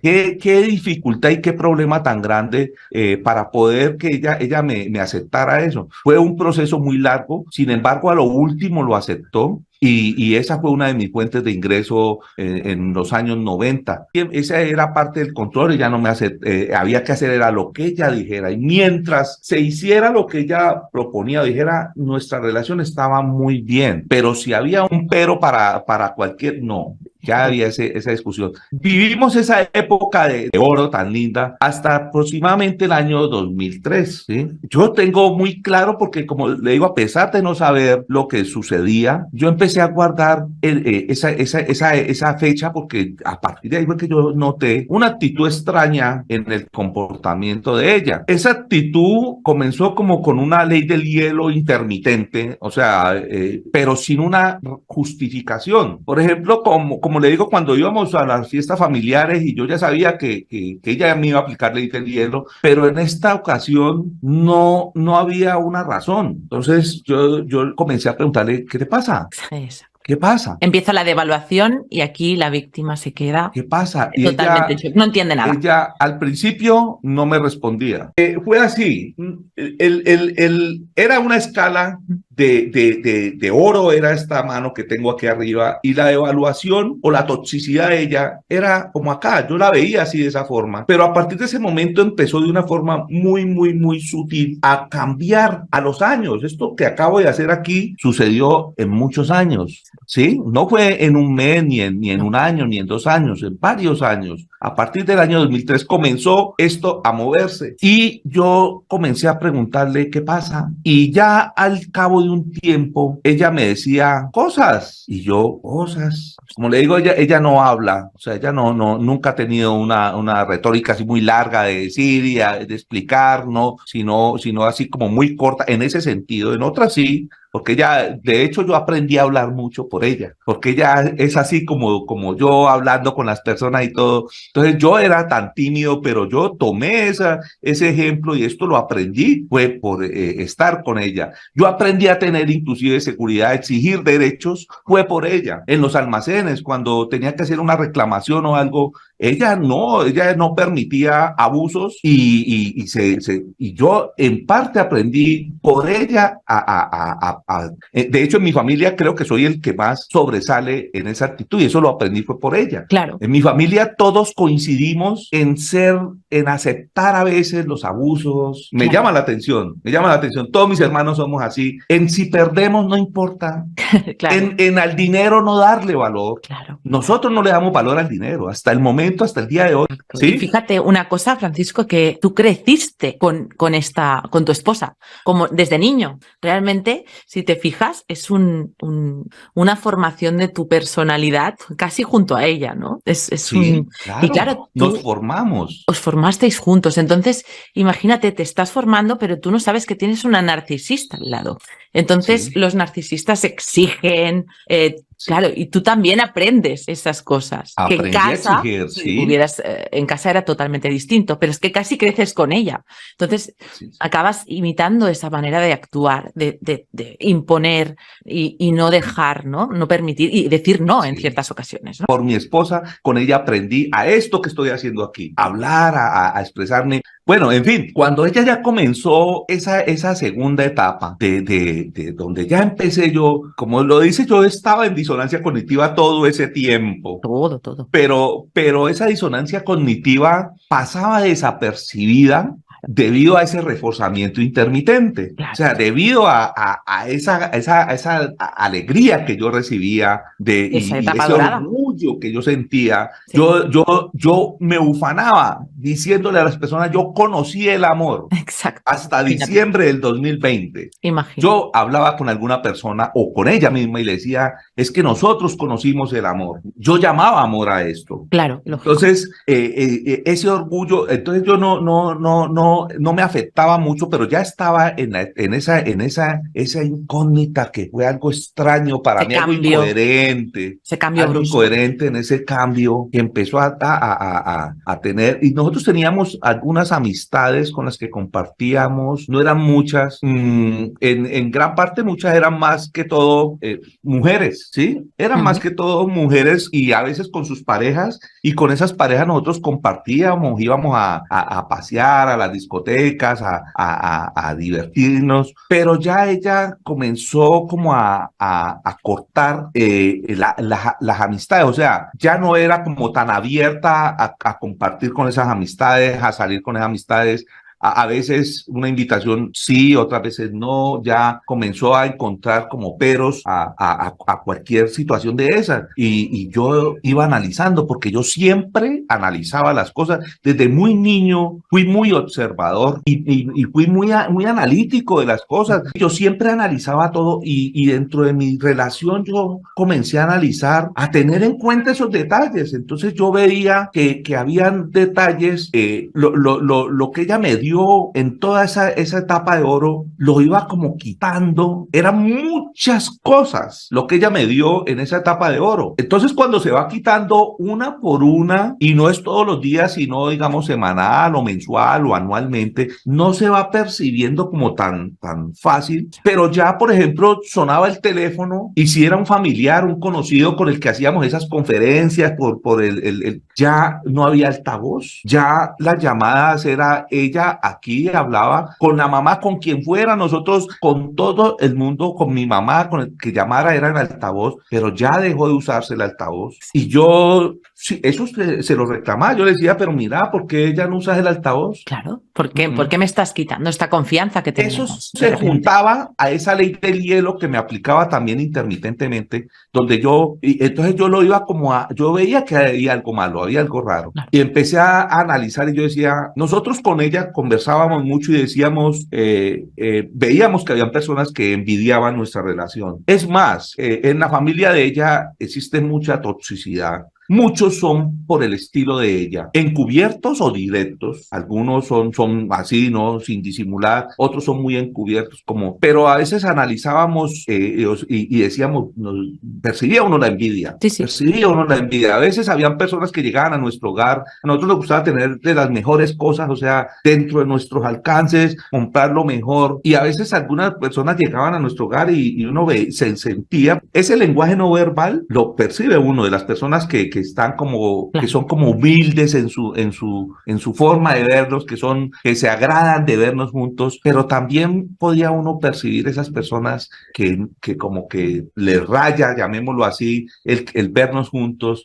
que de pronto el deseo de esas personas podía ser era que nos separáramos, y yo eso lo hablaba con mi esposa, decíamos, ¿cuántas personas no quieren vernos separados o nos tienen envidia y quisieran como formar algo para que nos separáramos? Pues ya cuando yo empecé a notar esa actitud de ella, yo le preguntaba, le dije, vení, ¿hay alguna persona que te está diciendo algo?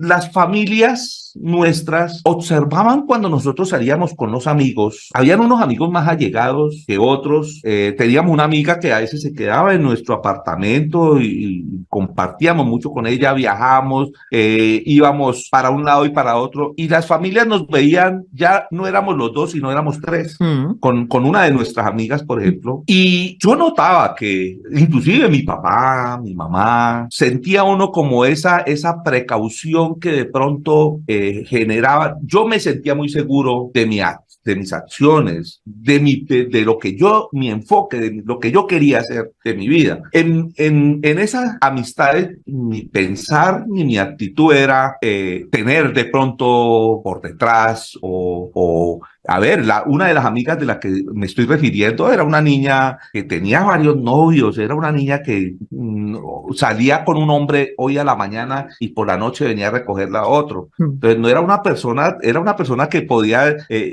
fácilmente, entre comillas, yo podría decir, voy a intentar tener algo, y era una niña llamativa. Entonces, todo eso lo percibían nuestras familias, y cuando yo empecé a verle a ella esa actitud extraña, incoherente, con esa ley del hielo, era un disgusto. En realidad, eso significaba un disgusto, una inconformidad de ella que yo no entendía, ni ella me decía a qué se refería, cuál era su inconformidad. Empieza uno a soñar y a darle vuelta a su cabeza, una paranoia, se llama eso, ¿no? Porque empieza uno a decir, bueno, ¿qué es lo que pasa? ¿Por qué? Y dentro de mis reflexiones decía yo, debe ser que alguna persona le está, de pronto hasta mi mamá, pensaba yo, le puede estar aconsejando a mi esposa que nos aislemos de tener esas amistades o porque podíamos de pronto, pues nosotros, era una mujer, era mi esposa, inclusive con nuestra amiga llegamos a ir a bailar y yo bailaba con ella todos en una discoteca, así cogidos bailando los dos, salsa, música, y era algo, pues para mí eso era un orgullo. Mi orgullo era mi esposa permitirme eso, y yo lo estaba haciendo de la forma más sana. Yo no, y más no natural del mundo, claro que sí. Yo no estaba buscando ser infiel a mi esposa, pero era lógico y aceptable. Yo lo entendía, que las otras personas observaran y tuvieran esa precaución. De hecho, que yo dentro de mí pensaba, bueno, pues quizá, y es normal que lo pueden pensar, que esa niña puede estar a la espalda de ella buscando tener algo conmigo. No, puedo jurarlo que con esa niña nunca nunca hubo ni una mirada siquiera. Nunca se presentó eso, a pesar de que era una niña de mucha confianza. Claro. Se van a dar cuenta porque estoy hablando tanto de esa niña. Era una niña de mucha confianza en la que yo con esa niña podía hablar lo que fuera. Claro. Y con mi esposa en nuestro círculo ya de amistad podíamos hablar de lo que fuera con ella. Y yo podía hablar de lo más íntimo de mío con ella, que yo no sentía como esa vergüenza o esa pena o esa barrera. Teníamos mucha confianza con esa amiga. También me faltó agregar de que en esa etapa de love bombing, de ese cambio que tuvo mi esposa, ella ante la gente ya era como, a veces, digámoslo así, como diosa, o sea, era una persona muy así, muy fuerte, muy dura, pero se ablandó. Entonces ya empezó a abrirse a la gente, a socializar con las personas y a ser esa persona bondadosa y amorosa y afectiva. Sí, hizo un cambio general. Un cambio grande. De hecho, ese cambio, adelantándome más ya ahora al punto donde ella, por ejemplo, en este momento ahora vamos a donde una persona que acabamos de conocer o no llevamos mucho tiempo y ella le puede colaborar a barrer, a trapear, o sea, llegar a ese nivel y a mí, yo no lo veía mal, yo veía, bueno, tan buena persona que se volvió mi esposa, yo la veía como tan generosa. Cambio tan maravilloso. Tan amable a ese punto, una persona bondadosa, empática. Pero ahora yo entiendo, ella egoísta siempre fue. Claro. Entonces el dinero, como nosotros somos de la vieja época, la época donde el hombre es el que aporta en la relación y la mujer es sostenida siempre, para mí nunca hubo un disgusto o una exigencia de que ella tuviera que aportar en nuestra relación, siempre yo era el que aportaba. Pero ahora yo ya entiendo, ella era muy dadivosa, pero lo que ella daba y ofrecía era lo que provenía de mi esfuerzo. De tu trabajo. De mi trabajo. Ella tenía un padre en Estados Unidos y algunos familiares, la madre a veces, le daban a ella dinero. Resulta que ese dinero que ella recibía, ese dinero no entraba en nuestro vínculo conyugal, como dice el dicho. Qué típico. Entonces, ese dinero era un dinero que era intocable y viví ocasiones donde yo sabía que ella tenía un dinero y yo tenía una necesidad y a ella no le importaba malgastar ese dinero en algo, en un artículo para ella. Ella decía, es que ese dinero es mío. Es mío. Yo nunca separé el dinero al punto donde yo, como le decía, nosotros desde niños en nuestro círculo familiar nos enseñaron a no valorizar el dinero. Mi padre era un hombre que no le importaba perder dinero. Entonces yo a veces botaba el dinero, o sea, a veces se me perdían los billetes. Yo no puedo cargar dinero en el bolsillo con las llaves porque lo boto, porque yo no, o usted me da a mí la de vuelta y yo no me pongo a contar y a mirar si me la dio completa, si el billete es falso, nunca me fijo en nada de eso. Entonces fue muy natural para nosotros. Yo ya el dinero, como yo lo botaba, todo el dinero ella era la que lo recibía. De todas formas, a ver, yo siempre mi dinero era en el bolso de ella. Entonces ya yo nunca cargaba dinero ni mis documentos personales. Todo siempre se encontraba en el bolso de ella porque como si para donde yo iba, ella iba. Entonces yo nunca tenía la necesidad de, voy a salir y préstame mis documentos. No, ya mis documentos siempre eran en el bolso de ella y todo estaba ahí, el dinero. Hasta ese punto, aunque yo no sé si eso lo hice inconscientemente motivado por ella, pero para mí fue por mi parte. ¿Sí? Claro, es un control absoluto porque es anularte como adulto que eres y bueno, con esa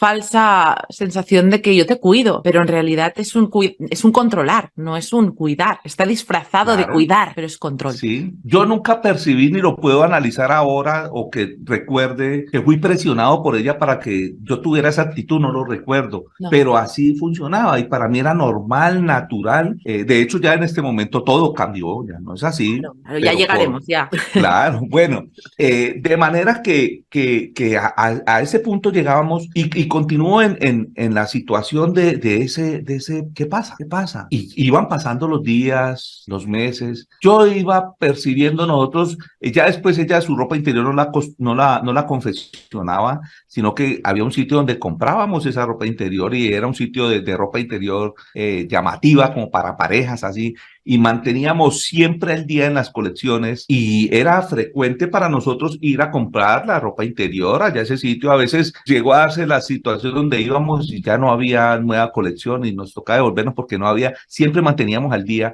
y esas colecciones las utilizábamos dentro de nuestra logística, en nuestras relaciones íntimas, cuando ella iba a presentarse o también en su utilización diaria, ella utilizaba esa ropa interior y a mí me encantaba, era un hábito ya normal llegar a nuestro hogar y cuando ella se iba a cambiar yo y siempre estaba detrás de ella y me acostaba en mi cama a ver ese show de ver a esa muchacha cambiándose su ropa, colocándose una ropa más ligera. De hecho también en nuestro hogar muchas veces permanecíamos todo el tiempo sin desnudos, ¿sí? Sin ropa. Era algo normal en nuestra relación y siempre eso, muchos años, toda la vida, porque lo aprendí desde que empezó nuestra relación, ¿sí? Aprendí de que ella a mostrarse y a ver eso tan lindo. Entonces eso siempre se sostuvo. O sea, nunca yo tuve un bajón, llamémoslo así, frente a la esposa que yo tenía. Nunca yo me aburrí. Yo nunca sentí monotonía como hablan las parejas. De hecho, yo siempre voy en contra de los pensamientos y los ideales culturales. Yo decía eso de que muchas personas a nosotros nos decían, ¿y ustedes nos han aburrido? Ay, pero es que uno ya después de los años se aburre. En una ocasión hablábamos con un señor en un taxi y él nos decía, no, es que yo tocar las piernas de la esposa es como tocarle la pata a la mesa. Y para mí eso yo decía, esos son ideales culturales que nos imponen nuestras culturas. Yo no voy por ahí. Yo tengo mi propio criterio. Y para mí es alimentar esa relación, es mantenerla viva. Y mi esposa hasta el último momento siempre fue esa mujer atractiva, llamativa, hermosa, admirable. Entonces, nuestros hábitos siempre era observar, porque ese cuerpo ya siempre tuvo su cuerpo hermoso. En algún momento, coincidencialmente, en el año 2003, no sé si eso tenga algo que ver, pero a veces me llama la atención, ella ya tenía unos bananitos, lo que le llaman bananitos en su estómago, pero aún así usaba esa ropa llamativa y los jeans descaderados, o sea, debajo de la pretina abajo y la blusita acá con sus bananitos, pero yo a veces veía que las personas comentaban sobre eso. Entonces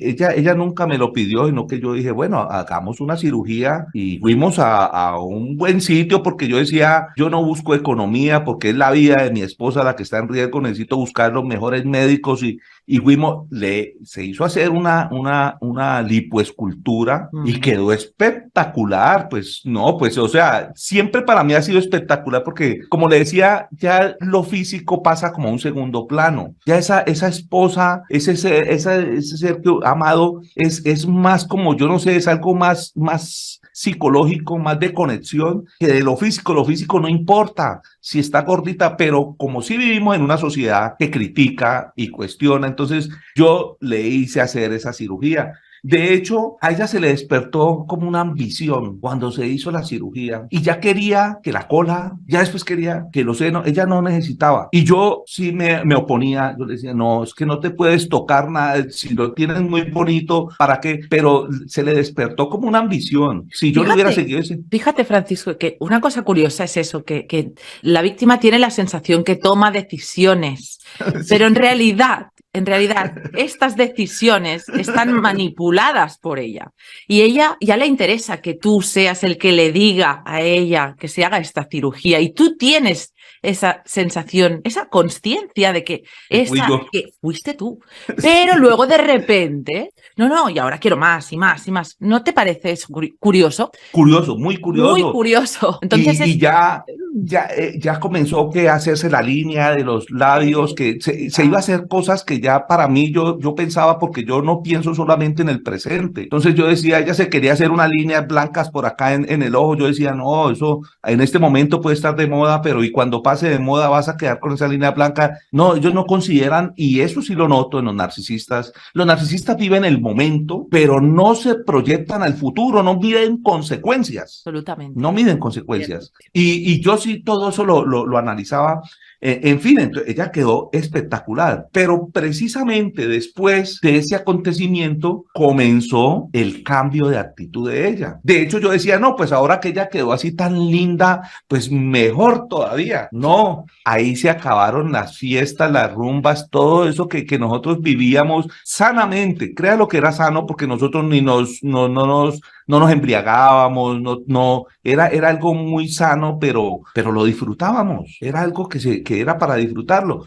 Y yo decía, pues ahora que ya está así tan linda, no, comenzó lo contrario. Yo no sé en qué pudo eso haber afectado, pero fue precisamente después de ese evento que ella se hizo esa cirugía y ya entró como a competir con el resto de mujeres. Aquí apenas lo estoy analizando, ya ella comenzó como a denigrar a las amigas y personas que estaban a nuestro alrededor. Quizá eso le dio mucha altivez al punto donde ya no quería como, apenas lo vengo a pensar, nunca lo había analizado. ¿Sí? En fin, ya ella quedó así tan linda, pero empezó con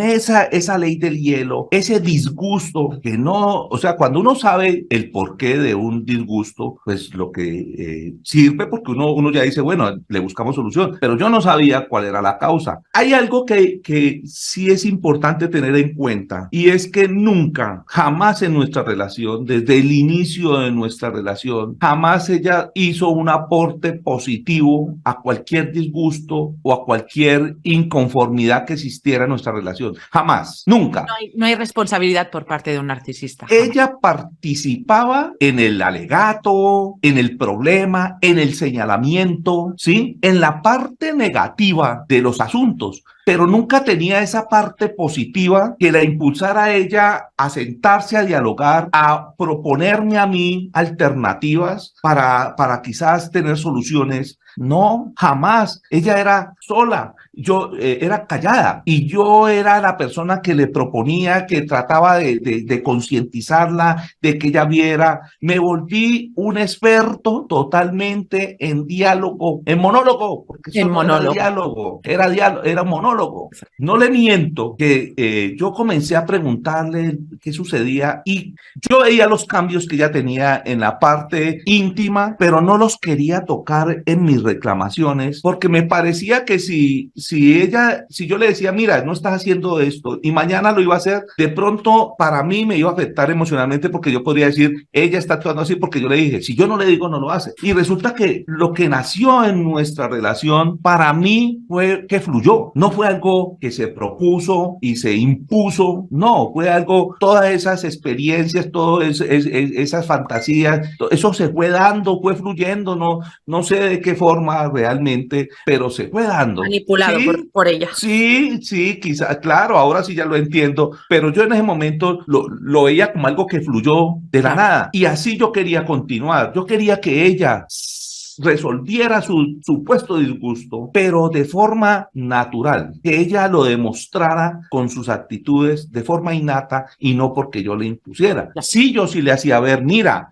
has dejado de hacer esto, ya no, pero por ejemplo yo íbamos a comprar esa ropa interior a ese sitio, y ella venía y yo veía esos shows tan lindos, y ya la última vez que fuimos a comprar la ropa interior ya se quedó nueva, no sé dónde quedó, No la usó. ¿No la usó? No la usó. Ya no sé, ya no. Entonces eran detalles que yo podía ir percibiendo. Después siempre la ropa interior para nosotros era importante, porque era como esa chispa que encendía ese momento, ese juego, ¿sí?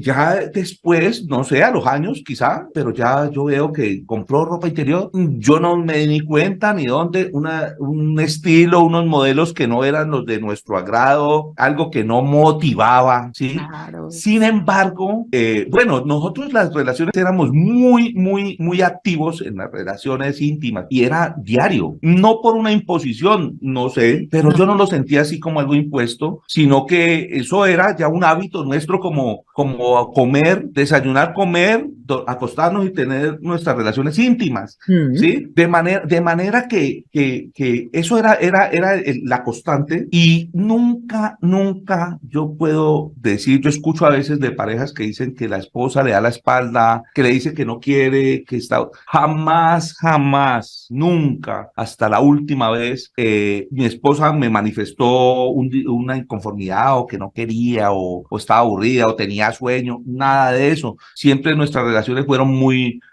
activas. En la época dorada. No, en todas las épocas. En todas. Hasta la última vez. Vale, y hasta esa vez fue una relación muy activa, muy placentera, entre comillas, o sea, ajustándose a la situación del momento, pero no era la misma de las épocas doradas. Comenzaron esos encuentros comenzaron a ser como condicionados. ¿Sí? Entonces ya no había, comenzó, ya no había ese... Yo ya no veía a mi esposa llegar a cambiarse en la habitación. Ya después comenzó a hacer uso del baño para cambiarse. ¿Cómo así? El baño se utiliza cuando está uno en un sitio donde no se puede, en la habitación, donde no hay libertad. Pero ya comenzó a aparecer de que yo notaba, entraba al baño y salía cambiada. Y yo, ¿pero qué es esto? Entonces eso me empezó a afectar emocionalmente muy duro. Lógico. Y parece algo sencillo, algo normal, pero a mí me afectaba muy duro y eso era lo que yo no le quería decir, porque yo quería que ella actuara, volviera a actuar así. Entonces yo en mis diálogos que tenía con ella, mis monólogos, trataba de una forma muy sutil hacerle ver esos cambios, ¿sí? Decirle que ya no estaba actuando como antes, pero yo no le decía con detalle qué era. Yo le decía, mira, ya no estás actuando como antes. Sí ponía detalle en las cosas materiales, llamémoslo así. Digamos, yo le decía, mira, ya dejamos de estar desnudos porque no se podían bajar las cortinas en la noche y uno quería tener esa privacidad y ya no se podían bajar las cortinas para que no nos vieran. Entonces ya había como un control en eso. Entonces ya empecé yo a sentir esa afectación, eso me empezó a afectar muy duro, ¿sí? Y yo le decía, mira, alguien te está diciendo algo, ¿por qué actúas así? Y ya después, antes era callada, luego me decía que eran cosas y yo era, pero ¿qué cosas? Y luego al paso de los años, ya porque mis reclamaciones se volvieron permanentes y casi que diarias, eran casi diarias mis monólogos, porque no eran reclamaciones de discusión no, era así como estamos hablando aquí. Y ella se sentaba o se acostaba, a veces era recién nos despertábamos, nos levantamos, yo comenzaba mi monólogo, iba entrando y comenzaba a hablar y a exponerle y a decirle, y yo la veía, ella con sus ojos me decía todo, me hablaba todo y me contestaba, la veía atenta, la veía como normal, con sus ojos que aceptaban mi exposición, y cuando finalizaba esa exposición, a veces ella me decía, tan lindo mi niño, al terminar esa exposición, ella nunca ni refutaba ni nada, era solamente yo mi monólogo, y luego me decía, tan lindo mi niño, y ella a veces le tiraba eso, un beso. Fíjate el combustible que le dabas con esos monólogos. Y entonces yo me sentía que yo decía, bueno, como que ya entendió, y a veces nos encontrábamos en ese momento y teníamos alguna relación. Entonces te correspondía. Y quedábamos como cuando se dice quedamos bien de amigos, pero no. Pasaba ese día y de pronto a veces hasta en el mismo momento o al otro día o a los 2 días. O a las horas, ¿no? Exacto, en el mismo momento, al otro día o a los 2 días, pero no era tan largo el tiempo que pasaba, volvía otra vez a tener esa actitud de disgusto. Volvía yo a entrar en ese juego, en esa disonancia, de pensar qué pasa. Y es un pensamiento que ya comienza el insomnio retrógrado. A levantarlo uno a la madrugada, yo ya dormía, digamos, hasta las 3 de la mañana aproximadamente, y después de ahí ya no dormía y era pensando, como preparando mi monólogo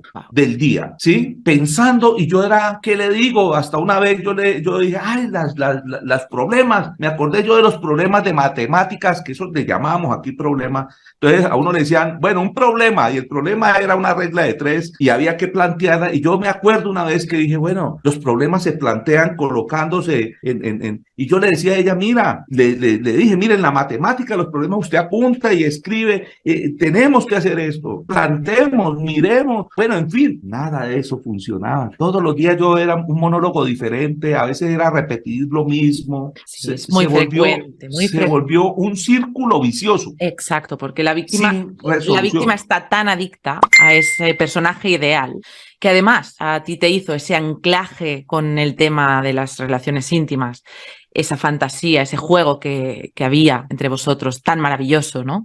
También lo tenías todo tan idealizado, a ella tan idealizada. De repente te quita lo que más disfrutabais juntos y te lo quita.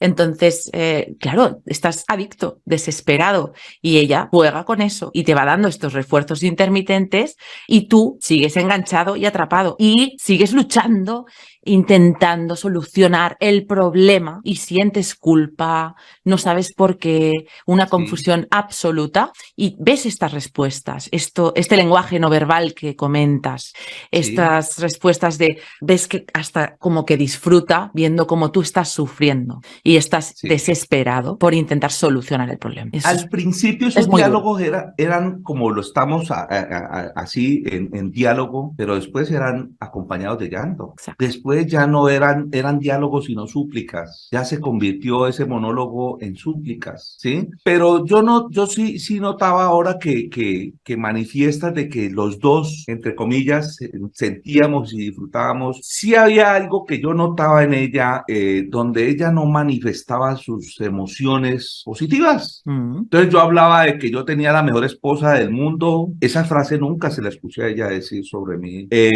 Yo decía que conocí el amor, nunca la escuché que ella manifestara que ella conoció el amor. Yo hablaba de que éramos las almas gemelas, tenía la pareja ideal, pero ella nunca manifestó que yo era la pareja ideal de ella. Eso me llamaba la atención y yo como que yo percibía, yo lo sabía, pero no sé, lo daba como es la personalidad de ella. Ella era como muy reservada en expresar lo que sentía. Pero fíjate que con los clientes de tu trabajo no lo era, ¿no? Entonces, ves estas cosas que son capaces de expresar emociones o desagrado, pero cuando les interesa. Cuando me refiero a que no expresaba lo que sentía, era en la parte íntima, porque en otros aspectos sí era una bomba, era una explosión. Vale. Sí, de pronto había que hacer la salvedad, porque ella no expresaba, era en la parte de nuestra relación, de lo que compartíamos, de nuestro amor. No, en el resto ella era explosiva, ella todo en el resto estaba de acuerdo, claro que explotaba. Claro, pero fíjate que cuando tú la adulas a ella, tú eres es como una parte de ella. Tú no eres tú eres de su propiedad. Entonces, cuando tú estás diciendo eres la mujer perfecta, somos la pareja ideal, ella no está escuchando está escuchando soy yo. Sí. En realidad esto es lo que ella escucha, lo que a ella le llega es el yo soy perfecta, yo soy esto, lo tengo a mis pies, me adora y eso es lo que ella quiere sentir. Pero total, yo era como un esclavo con un amo. Y sumiso. ¿Sí? De hecho, ahora que usted lo nombra, yo le decía a ella, literalmente, es que tú eres para mí, así como usted lo dice, yo era para ella, y sí, yo sentía lo mismo. Yo le decía, literal, le decía a ella, mira, para mí tú eres como mi pierna, la mitad de mi cuerpo, y no me puede faltar, yo me siento, ya eres a ese punto como que para la pierna de uno es muy importante y no puede faltar, y así la sentía yo a ella también. Pero es distinto el punto de vista tuyo desde la empatía y desde tu amor, desde tu empatía emocional, que no desde su sentido de derecho y su sentido de poder instrumentalizar a los demás. No tiene nada que ver, pero sí la víctima adicta a este nivel sí que siente que sin la otra persona le falta la mitad, ¿no? Le falta la pierna, le falta algo. Sí. Pero eso es la adicción que te crea, este falso amor. Sí, bueno, nosotros ya comenzó esta disonancia al punto donde yo empecé a reflexionar y ya no sentía a mi esposa. Ya veía ese cuerpo y esa imagen de ella al punto que yo se lo manifesté. Me llamó mucho la atención en el video del doctor Iñaki Piñer donde habla de ángel o demonio, porque hay una canción de Willy Colón, un cantante latino, que dice: ¿quién eres tú? ¿Eres un ángel o un demonio? Pues literalmente, como yo utilizaba la música, ya mi repertorio musical cambió, ya no empezó a incluirse, porque yo todavía le cantaba canciones de amor, te amo, eres el amor de mi vida, todo eso, pero dentro de mi repertorio empezaron a incluirse canciones como de súplica, ¿sí? Y dentro de esas canciones yo cantaba esa canción de Willy Colón en el año 2008 aproximadamente, y yo le decía: ¿quién eres tú? ¿Eres un ángel o un demonio? Ya dentro de mis súplicas, porque ya mis súplicas dejaron de ser monólogos, digamos así como en buenos términos, sino que ya empecé a suplicar y ya a reclamar. Ya empezó a alterarse ese diálogo diario, era casi diario. Fueron miles de horas literales las que yo ocupé con ella, hablando y tratando de resolver.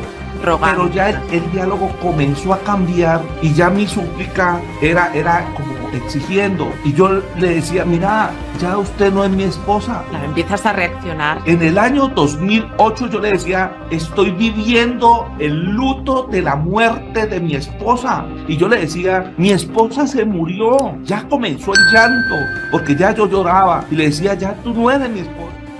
Y miraban, se lo veía. Que era para mí, lloraba inconteniblemente pintando, y me sentía muy mal. La hermanita de ella, ya cuando salieron los celulares, a veces se tomaba fotos como en ropa interior y rodeado de mucho amor de parte de mi familia. Le gustaba ser deseada. Entonces me decía que le daba asco de esa niña, que esa muchacha que se está dando besos por ese otro joven es su novia. ¿Pues qué puedo hacer? Ya no había nada que hacer. Y por supuesto ibas a luchar por lo que fuera. Sin tabúes, claro. y sin estar uno a escondidas. No, yo quisiera tener una esposa como la que tenés. ¿Sí estuviste? Hay una canción que decía: somos almas gemelas. Yo creo que aquí es donde empieza ese love bombing y ese proceso de alma gemelización. Sé que es ser adicto debido a mi amor, a mi sentimiento, que a ella le pasó exactamente igual. Esa niña tuvo disonancia cognitiva, tiene apego al perpetrador.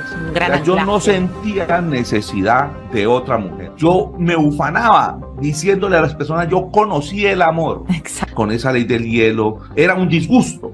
Llorábamos, y yo lloraba y ella también lloraba mucho. Ese beso fue un beso muy de telenovela, o sea, no fue un beso de niños así como tan infantil. No lo entendía, pero yo ahora ya entiendo que la hermana llegó a este mundo a hacerle competencia a ella.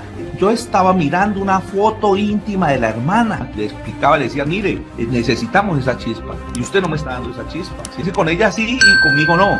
Este secreto que estábamos viviendo, yo ya estaba dispuesto a que saliera a la luz pública. Estaba sumido en ese dolor, en esa angustia. Un galón diario me sacaban, un procedimiento de mucho riesgo. Yo podía morir, y de hecho el médico me dijo: usted va a morir. En ningún momento vi que ella tuviera esa conciencia de entender que yo estaba en mi lecho de muerte. Pero no valió ni siquiera que me dijeron que iba a morir. Ahora te das cuenta lo objetivizado que estabas, eras un objeto. Exactamente, era un objeto que ya estaba en alguna aventura, y fui y la perseguí, y ahí no llegaba tan tarde, pero sí tipo 8 de la noche, se demoraba unas horas también.